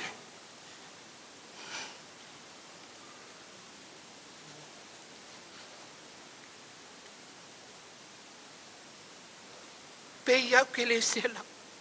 Kua kua whakuko in kao. A wai mamao ale me ke la kua i alu le mele i Selepa. Le ngā alu ki ngā me lau panga. Malolo. Savali. Ia mo savali e whaaluango malolo le hallway umi alea. Akulo, vai atu, taatia me Selepa. Ua si o mai e langa whaangau. Ia me se tama. Ia tangi lima. Ki kilo kua. Ia Selepa. Ele polea. Ke le ikangi whaapea i sesi nga maliu. Ke le ikangi whaapea. Ale asol pole o anu wa le fale lau ke kangi ia. Onga pese mea whake ia ai. Onga ele o se kaimile ngō mga koe alu e Selepa. Ia, o le pina ngalo ai o le atue le se oe seisi. Ngalo i o le atue whaito tasi. Pepen kako whaalongo. Ia linge ia fiafi te leo moli mau. Ia, Selepa. Ia, manu ia lau malanga. Ele ngalo a oe, tono le tatou mawhatanga, la whai a oe ma moli mau li tele o mea e whaamanatu ai. Tatou mawhatanga o tangata e le leila na siwa pe pona ta ua nisi o moli mau. A wā o Selepa e, pe ianka ko whaalongo iai. Ele mga o a Selepa e whai se mea e, whaalongo aku se pese pe, whaalongo aku se pese whaitanga e vai a kwele le lei. O le ala papenga lava le Yesu so ya Selepa. Ngolonga ngau lava ia le leise mea. Ia tangi lima malwhangau Lanu, Tim, Matthew, ma Chemaine, ia ai maiseo Lotte ma Julie, ia maltato ai ngā atua, ia ai maise Rachel, pe Rachel. Ia ai maise lava si o tato tina ia luama. Ia roso i fuale atua, kangi lima, ia ngau kakala kuleva ngoe lo kinga. Ia ai a Lanu ale, o Lanu ngai eile le pule. O Lanu ngai e ngofo maoe. Ia kei loa foi, o le ala mai lo si, o le ala mai o Selepa. O le ko lua lea, o Glenn ma tutongi. Ko lua ngā lewa ngā mai e nge ia fo. O le vaenga ngai ko lua le ngā mai Selepa, o whalong kaka ia Selepa. Wai, kei loa, o ko lua lea, i o pele lava ia Selepa, o ko lua lea, o Glenn ma ia matutongi. Ia kalkongo o vaai iai. Wa le ma lo i whaingo whiau. Kei loa o se la koe mea le whaia Selepa. Wa le Moimoi, le pōma le au. Wa alu ako ia i o la loko onga. Wa alu le la ki ngai. O ke ngianga so o la ua. Ia kei loa sa umoli mau ngā ongwe. Ia. Ai la wala au ako ia si mato mapatanga. O le mako pese. O le pese ale ngā oa. Le la mako o mai e. Mau koe pesi a kuai, mātou te whaamāwae a isi, si o mātou uso. Ia whaamanuia le atua nei a whiaku. Au ngā solo maile, mawhitanga tina wa ile la vango fuenga ngai tua e lunga, whailau exercise, ia e tue alala maile i lalo. Langa o leua, wa whaisi umi o sa wha.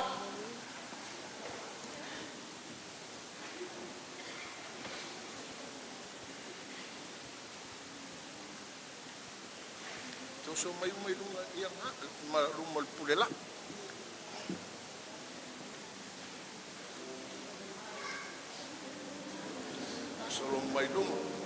so mai lunga ile si tule ko fasanga le o le ka ke pese ya kangilima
Tua lo manu ma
ai, i le tele o lau alofa, e o asikelu, Yesu lau ami atonu, o lau maliu, o le wasa o loto ai matou.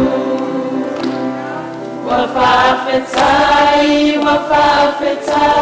e o mai rai na e auman, ua o la mamanui ai, i le tele o lo alofa, e o vasikelu, Yesu o lo ami atonu, o lo maliu, le wasa o loto ai matou,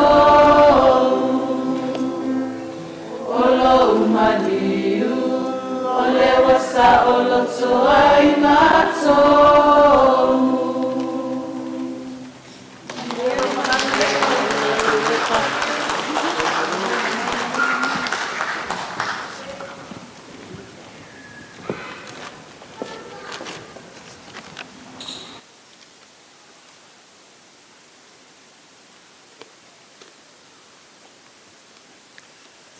Via leli, whaafitai mōri mau ngea fiafi. I liwa kai e au kawhore tangatanga e te lea ki ai whai māloa le ongsa. Māloa le whaapale pale. Via leli. E kuhi. Ia. Manyatua la au ngofielo finangalo. E te tala mai se 5 minuti e whaisau ka mai tala. Langa nyau o lor me nyau e yeilo loko. Si nyau pumai tonyo le fionga le kot, yoiwa maea tau tinonga. Po mori mau foi ia. E maria se ese a ngotau tau tinonga. Ai, te yoe whaftai le tua o nore nei. O le tangata neu Selepa o se tangata e. Tele ni vaenga le lei e lui ta waila o ta inga. O se tangata e longo fio na winga. E te ilo aile tu ai ngā alu e te alu ai e te tala noa i ai e te mafuta i ai e ao i ai whaatonu wai ona winga e whaari mai. Mea lari ngā e leina o fia i ai. O le mea fo ngā e leina o walofa i ai. Pe on tau whaalongo i tau tinonga e maisere tinao ngā luenga. A le fia Selepa ka miloa, ai te iloa. Na mātou mafuka ma Selepa o tango le la, wawa ai volele ma kākāl kei minga o loa ili tanga te ingo ia Selepa o lusu whātau sanga. I lela i kiki. So ska mei kiki ai wa lusu whaong tau sanga. Wa makua i lo le lei, whaaloalo tu lou, wa i lo sil lau, wa i lo fai mea umalanga wa makua wa makafoina wa waisan girlfriend po sanga boyfriend. Wa makua le ola whaaleanganga o Selepa. Mea lari ngau ke whaftai ei le tua ona o le maftanga ma Selepa ma tangilima. Asto ngai mātou whasoa ma le whanyau ma tangilima ma mātou tarie. I ona winga whaari. Wa foi peo na tau ele tina a le fia Selepa ka milmiloa. Wa sola yo ka pole ye ka milo Selepa ngo ka walu le ki kalango ai ai nga wa uma le 5 tau sanga o ki talo le tua ma tu nyatu langa e kalesia ile tua so mai le fiku tau sanga pe i ka Selepa ye ku ai pe pa wala ma ka fa yo la ungo le ai a o la nga ma fe lo yo fa ka Selepa la me ke ka so ile kali Selepa se upu ai kali lo ma o le mea ngau kwhafkai o ngā kaika, ai wawenga i loila, peo ngā kula o pekenu. Wafo ia whaku e sumo i whaku penko whalonga. O mea ki ngā kaula mua Selepa, e kaula mua Selepa i mea uma, e kaula mua foi Selepa le whai o ankala i ka mao le e ka lesia. E kusa pe pula mai maka o si ko lua o ngā kama, e whai a kua se kala Selepa, i ango whakarikari lole whaku Selepa. O e mala mai kele o lole loko laki ngā po i kai lau kalanga e whai. A wha oe e whakse kala le ki nganga i akangiri. Kei lo pe ua male wha akoru sfurunga wa o inga Selepa le mea ngā pe moak. A o lola inga foi nga kang ya le o Selepa. Me nga ke fa ka ya Selepa. E ali uma mamele pe o le skanga ka nga ika ko mumu ka milo manga nga ava alo mai ai pasta. Eva Selepa o Selepa lai le ale fia ya ke lo le awa ko tam le ko Selepa.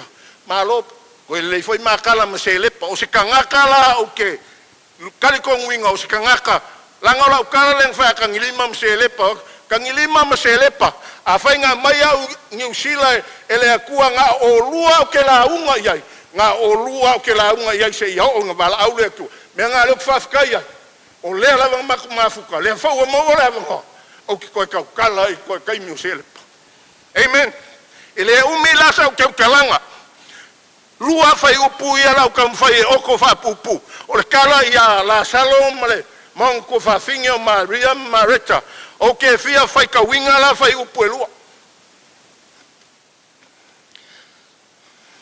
Fai upu e lua su matas. Ma le fai upu e tolu su malua. Fai mai fai ka winga o fai upu e lua su matas. Ua fai mai e leo mareta ia Yesu.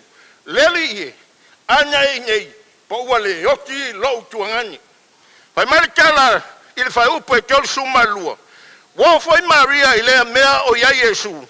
Wa vai atu ya teia ona fa pa ua ile o ia I ona vai wa fa pe atu ya teia.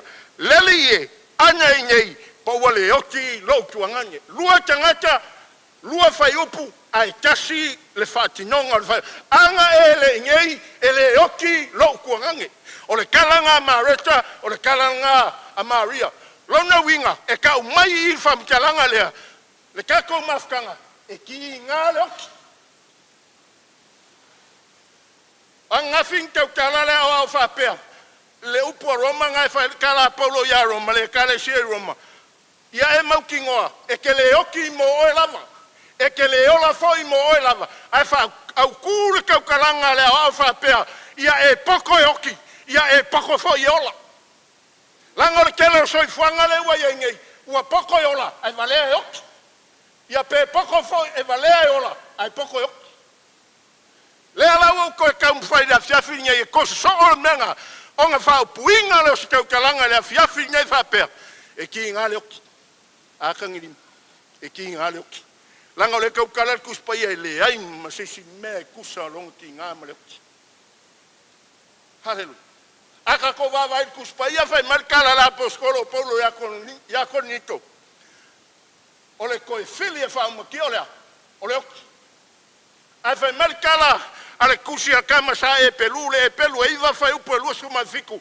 Ua ke o fia mo ke ngata uma I a kasi le oki.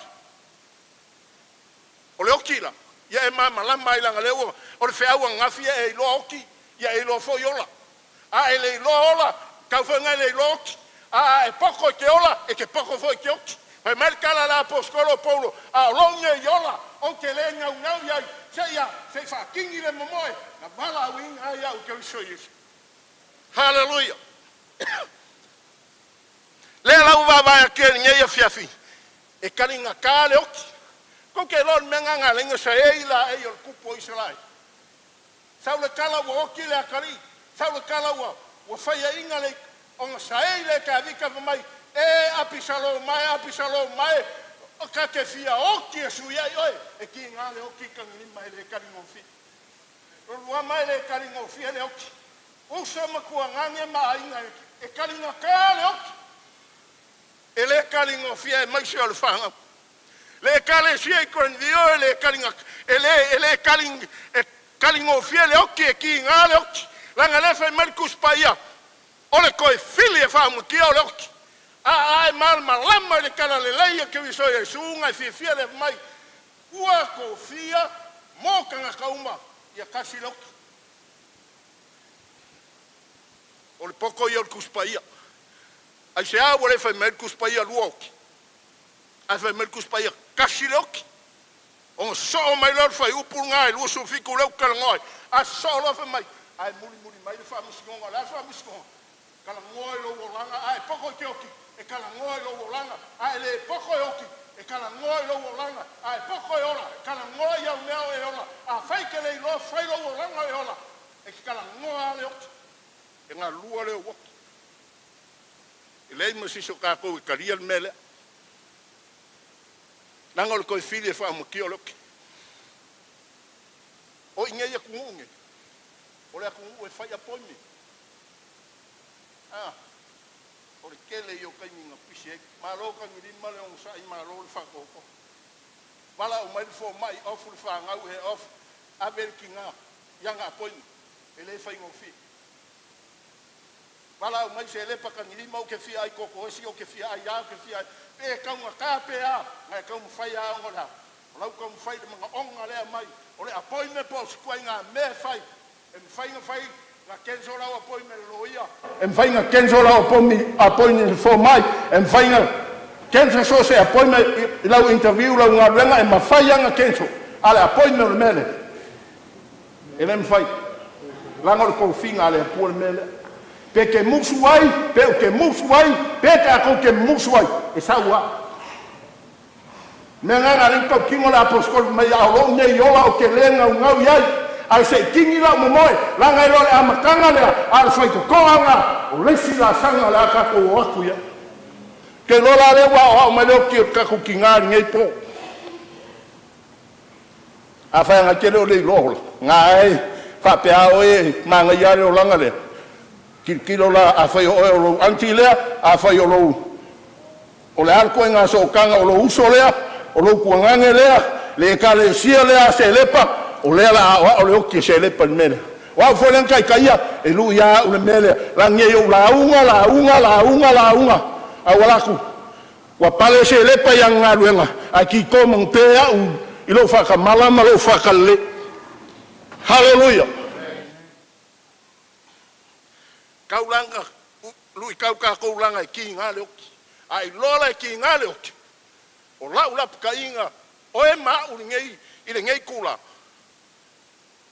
Kau ngā whai foe. E kau ngā whai leiri kaulanga. I le koe kau whamakalanga, mea ngā langa a whamakalako I kei kai. A ngai kei loe oi mai, a ia kai kokasi, langa e kai kokasi ma kuku luma le ngofo ali, o le alofa ku ngoa, ma ka ukaua kako me whai. Pele lei, vi ia le li, pele anga, vi ia le li, langa o lau lulunga, ngā la o ngā kongi oi. E le ko ingo ngu o loma kuai, sa wai. Hallelujah. O ko inga makau I le kua, ko inga voi whaola inga. Man kua la aso I Samoa, ai le kele ngi mei. E whaalongo loka koua I le vea whai mau boi ka whewhe o le oki e kua I le vea. Hallelujah. Whaalongo la le ko inga le ngā le whiawhi wala wakuru ko inga. Ma sangi ko inga I onga kiu ke whakamā ka ngima, I e lo kiu ke whakamā I kongo le ainga. Waru Selepa sa whawhau kua ia ke oi I lo kiu ke peo o ko inga le o kalangoa ko le whiawhi ngei. Ngā ngawa le whiawhi o marua le whiawhi wala wakuru ko inga I ngalo malanga whangau o ko olua langa whangau o kama makenge o ngai anga kwenture ei poko mai la whai kako loko.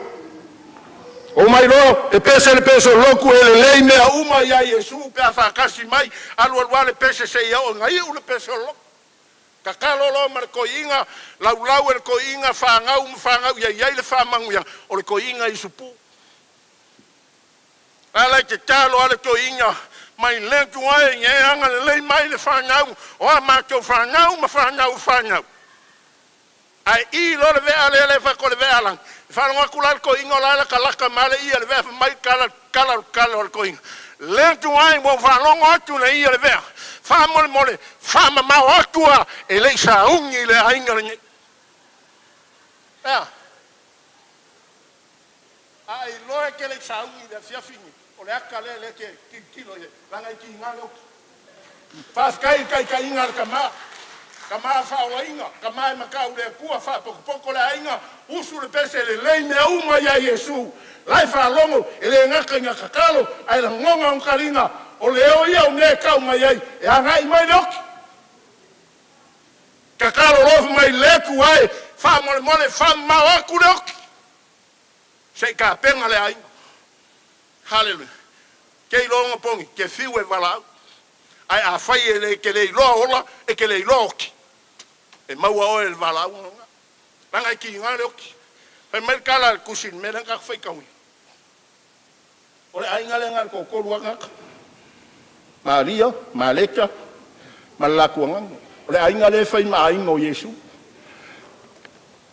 o la salo la le se so ile se fai fa fo ila salo ai le la wo mai vo nyema ai Yesu mala salo kai mi uma la ko ila salo le ai Yesu nga ia ku o yo so ia la salo fa fe Yesu rapie su mai e faringai se fai se piki wa fa fesca fa kai ya Selepa a le wa uila la lang a wa ma ko kele kai ni o ke ai mai es furvan ko sanga ya kan lima msele e ko mumu e ika e fia ai fanga ora kalo le ko va mo fa kai kan lima fa kai fanga fa kai ne le o ko fa kai fa kai ka ingar ko kinga o nganga ko kalango e yai ku vai ko kinga a ko le o e se ai a me ko ke loe mangui ai o ko ainga fai la yo nga ma ka kau le tua langa e ka ukana e ki nga lok no vai le aso nga ka o ko se le pa fal mai wa maliu ele ai ma se o ko ele i se lo maka maringi e o ki nga nga wenga ho ye nga fai mai o ngai ma ku i Samoa e kalinga ka lok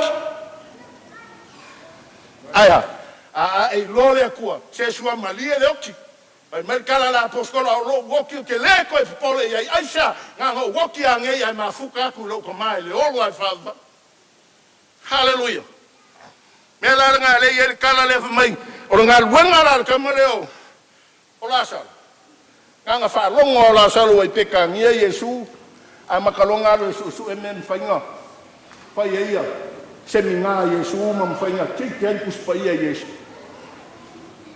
langa wenga le ai a hafe mai le fale na ka moe le mareta e kopel sanguisi e kopel falawa voi ngale le fa fekeinga ku ye mal sisi ku ye singa susu ku waku sei ai nga ka le ku sei fa muia le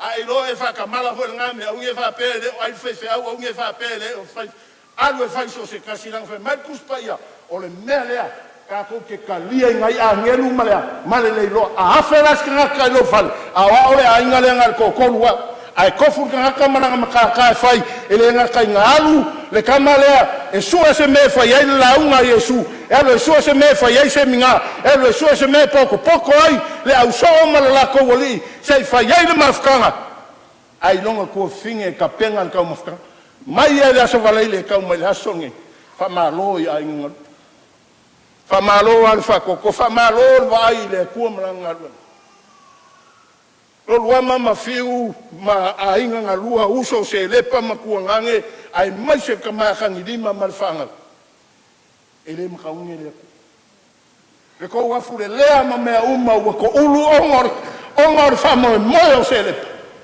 ele makaunge le me la nga ye nga lua malo mo kingoa e ya le aso e afe ma ya Yesu e ke lua fika ya ilo mpoponga e afe ma Yesu nga wenga fa awal kai mi de ako ai fa fika uli per mele ka ke vesi ai woki ku ngangi sei fa pengi foi fa kai mo mau o le kai se furu mon kup uso ma ku ngangi ko kele ai ma ala ai ngale ka si al ku ngangi haleluya ai os kala fa ngo bo sauloki haleluya ai man kuala o le wa kupu le oki ale ye fa fika uli le fa ngai ile ko ka fam kala mer kala kusi o fa longo o nga fa ku le Yesu yong so ka ko o fangu le kamala e mo ka fefe se kala ave pe ko ku mo Selepa il ka ko sang ai ko mal malam ile ko ku mo le kingo le la ngol kingo fo il palpala ale nga ngol Selepa la wat amen ai mai le kala ale kusi o le fa ku Yesu fangu e mai kala i se wori longa winga Yesu ola moi le kam falon ko fa merkara ku mai Yesu ele o moi la woki ai ka ko ke o fa fami haleluya le winga mga umia le whaamawhangwhanganga I kongo le ainga kangilima. Mga umia le whaamawhangwhanganga I kongo le kako e kalisia. E mai le kako wofa I mai kala al kala kama koma. Koma hoi ngā kai kasi anga loko. Hallelujah. A fo menga le ngofa kai kasi loko kai kasi alu mafkanga. Ai lofo kai kasi nga alu se mafkanga. Yang nga saulen mako mafkanga wa so mai fai. Hallelujah. Ngala ai ka mayo makau le kau ka. Hallelujah. Ai mai le kala ai vonye ya akoma. Ko au mangi yang ka wai ka ko ma. On ma lie yo la ka mo kangiri. Kasi le lima ma ai mangian. Ai fa kai wo fa ola inga. Ola fa kai ya nga wa kasi le lima ma ka ngoi lo ngai kunga. A le la u fa ola inga. O ma ko yo ki al sia ka nga ko ki fai mai. A le wo ngofo mo kangiri. Hallelujah. Ngau sau I auskaria. O le ingoa le ngau whanonga o wala au siakanga. Siakanga. Le ngā whēre kau kalanga lo makuole. Mako woe whainga ruenga. Mari tala le ka mawhai whea ua pou pa. Ia kopo. Ngau kou o ma siakanga ma Selepa e whainloko. Paki ia wale. Ngā koolo le whain mako kala. O whaia kangirima. O le aso ngei le wa kuma I le avangoa le whaiwhau kau keo whai. O le aso fori ngei e ka pungi e lau whalongo ia o Selepa ma ka maiki umai o koe wala au siaka. Au lava ngei koe wala ua le ingo siakanga. Whaola le ingo ngai le passport o kangi lima. O whakori ngei le ku le lau whakuai. Langa o siakanga. Len ko whalongo le mori mau. Wa koru e kale sia e a whai ala o sau siakanga. Ngang kanga mai wha ia I kalo iau. Ia kia I foi ai. Kangi lima o lau suafanga. Pe makiwara ngā luenga pe ongi kangaka ngā luenga pe le hain kangaka. Po le a lava me o ia ngā luenga. Kangi lima o leu wingo o ngā. Kangi lima ngā luenga koen. Whawkai le kua le wa makanga fua mai. E leo le umila le ngā luenga. A o lau whamahongi le kua e ka ua le. Hallelujah. Le winga la ngā le me leo o mai kai mile ngā le whainga whailau ka la kangi lima. Pe o le a lava koe ngā mea a whainga o rua ngā wala au le kua ke sau ke la ungai. Ngā o rua. Aisha, langa e kangi lima ngā ruenga o le winga ngā longa I ngau. Kala ngoi ka maiki o le winga o le ngoro kou ka maa. Pe makiwa pe fia ai pe la inga pe upuia. Pe kau e mua pe kua inga isa se mea. E kangi ai lima o le alofa e e skumara ngā. Lea ukako uloa le aso ngei. Aisha, wanga le lei mai le aku. E mai le kara le al kusiren kako feika winga. Pe un kara longoai. Mai Yesu o lai moe le kama. Kau ke oe fang. Hallelujah. Ai vai el kala nga mai nga kangi ya Yesu. Fa pe aka ka uma ile ma ka ule kua kalo fai wa kangi ya. E kalo le iwa kula blau. Ko sfula mi ke ka kala kuai. Ka le iwa fa ka ko ipki. A fa le iwa ka ka pe a Ezekia. Hallelujah. O ke le lo ingis fai fa wa o fa ya ma kai mi me yo kilo ye. E mai lo por kala me le ai. La ngoi ngai whaira o ngai ngoi ngai ke uka waia o la inga ni maa peo Yesu lewe mai. O la wha whenka ko wonka wai ka ko maa angapo. Hallelujah. Ai whai mai kala a Yesu o le se furu lua le whai ei ka ko kala ko mama pekeru. A ko iai si kangaka ke kongi se maa. Longa winga. E kau mai ngā o kangaka e leise maa whau ranga lewa ku kongu la. E lei mas kangaka ko ya mi o le anga le pong sa. Whawkai lea kua ngei mafkanga. E leo ka kongi kamo le po ma kamo le po liuri. O ka kou kangaka le au. Ka penga lo o langa. Langa I ki ngā le oki. Ia ngā ala e le fia ngai. Ai o le lui tau lea langa o le whi awangafi. Awangi e ola. Mo oilapa. O foinge e oki mo oela. Ai e pokola. Sawa Yesu ku mai longola. E le sawa e mai e koe. Ai nga sawa kau rungo la au fai mai lankala. Lo ke mai. Ua mai. Ua kau ngu. Fai ngei mo. Nga sawa e mai longola. Nga lafo inga. Nga kua inga. Fai mai kala pe telu. Ai e pelu suma ko lunga il fai upu ku mai. Wa ku lafo inga ma ku kwa pa ma fe kongia I ma. Ongolea. Ongole manga o se mau ska ko avangoa la ngai ki ngale. Mafkanga ni ngai fiafi. Tau ngai anga le le atu le tua kangi lima. Ia. E pe fia se laua upo ki kalangoa kua ia ke oe winga ni ngei wha Moimoi. I le mawhaingo whongoa me o lo whakunga uka. Po se upo lo ruama, po se upo ko whawhinge, po ai rau, po se upo whangau. I le mawhai e sesi o koe whongo ka e o lo whaku. Ongo le mawhakanga lango le kingo. A le ale men whaingo whongo. Upo le kua mai a ngofo le whionga le kua tonu ia kele la. O sosangi le i lau kai ka ingo le. Anga le mai le kua le tātou mawhakanga ni nei poko.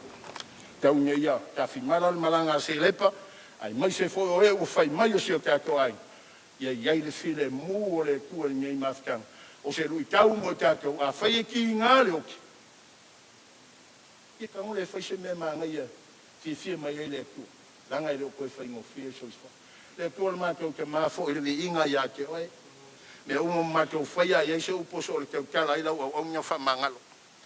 Ai wala watu ui mai lo walo fatu noa fa feilo ai se mana onga ni nei a fiafi ai mai se lava lau au nya ya tangi lima mas fa nya o puia inga nga lua mai wa fanga poke o no le nei fa moimo ia fa pe nya fa ma fa nya ku le nganga o le tu i loto mamnya ina ia fa pe nya vi ai o ia fa moimo mo le aso atai au le fa winga ko sa ninga si o ma tina a mai se aso le lei a mai se file mu a mai se oli o mātou loko. Mātou te whaamawai ai, mātou sa ninga o si o mātou tina. Ina ia vi ia oero mātou. Kua whaamanuia lo nu. Whaamanuia au no o mātou mafuta. Whaamanuia pui a inga. A inga ngā lua mai ua whai mai ai lo file mu ma lo manuia. Whaamanuia lau e kālesia. Whaamanuia i mātou uma. Ai ai se upo so le ngangana e le tauta mali inga. La fwa i le whaalongo lo nu. Ai ave se mea mātanga o fie, ina ia vi ia i oe lo mātou. Whaaftaita mai o na lou lava suafa Yesu. Amen. Amen. Ia koe usu mai laska kou pesa kasi. A me ke le kula ia i ngose i whanga i oio. Usu mai pesa kasi, ia o ngā tātou whai, o e lore o tātou maftanga.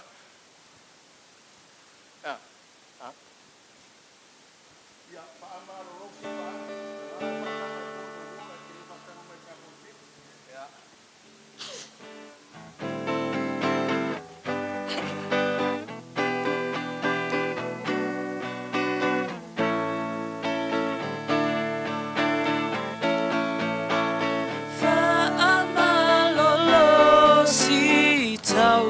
tawalelei o lo o soifua le atua e au matata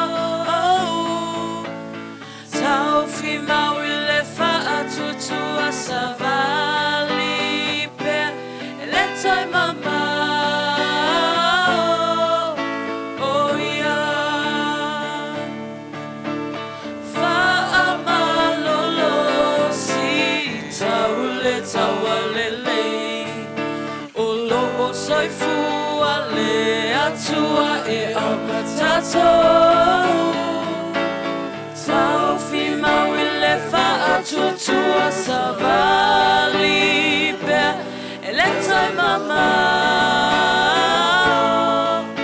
oh yeah na lulue manua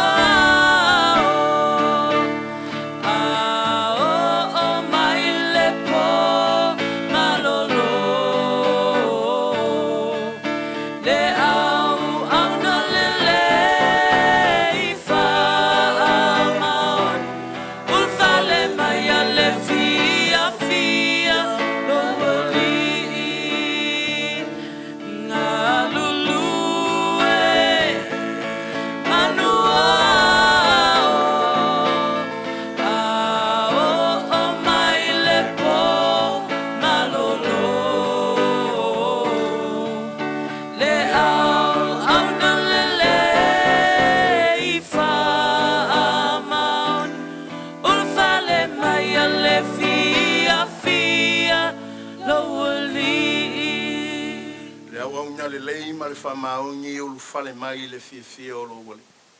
Pawhkaita mai, whaloki te leina pēr, le mātou nei mawhkanga, tu sai masau ninga o le mātou tina o mātou tu.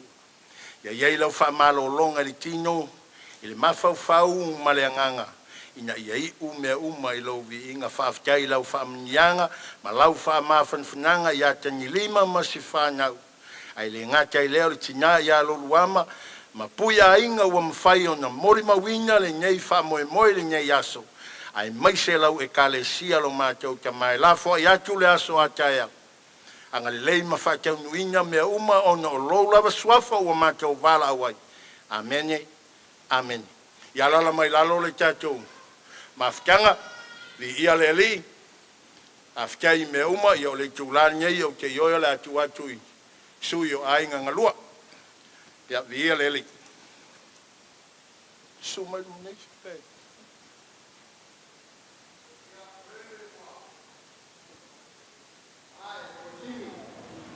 Pai o tinga, e o e iati, kako tawina, te la e, mana ren. Ia te pai ai, maru, ta pia mai mai. Ia ala pia ko patawai. Na vea masui ai malua. Se kai ia pakai kai mai ai. Yang kumong mul pakai do cuma kama tahu pakai tahu ni mo le ya se orang king kan le pakai kele pun nampak yang imai ngama bawang ko itu kai bang moi ya bawa pea kuah romarus yang kele yang nama itu dia walau kurang, ia pakai koyo pakai aku, ia malu pokok dia mau dia pakai kelo aja dua, no sumai kalau awai kaku awai pakas, kaku kebun mau lima, lesau lima pada air mengangai dan Selepa, pakai kelo tarak, pakai sumai. Ya pakai bagaimana ya keluar lewa kapena tingar maguena mal makala tingar kako pamalu kimo lo ipa ya dan kako uang kapi ngaya kako lihat boleh sama pasingan harus ya tapi ada kalau kuat bawa pea, saya pulau lem, dunia yang cuma maaf tahu mau bertua, ya mau nakal, cuma dia awak, payah sudah tetap tahu main, ya masih bapak pun, orang bayar masan, payung tak pokok banyak seperti, yang mikir dia ya, sesuatu.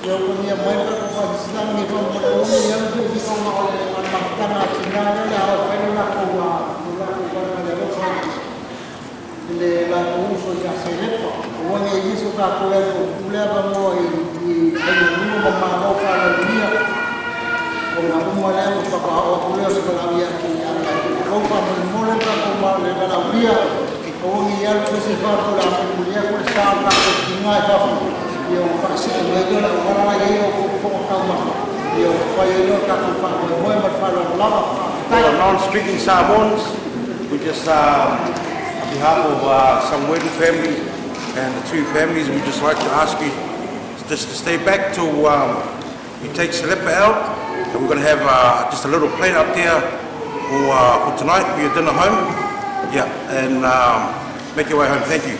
God bless. Kia ora. Ka pai.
Stay here.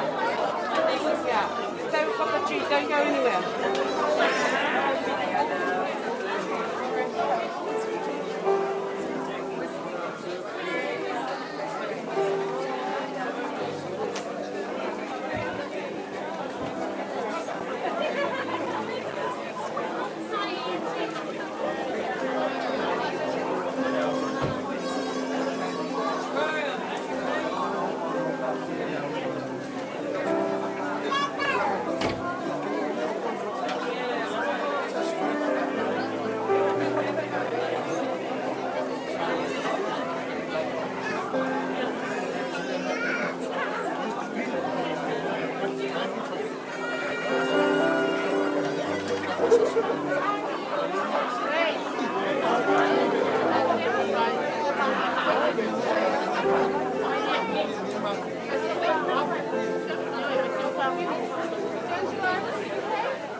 Suele pala pala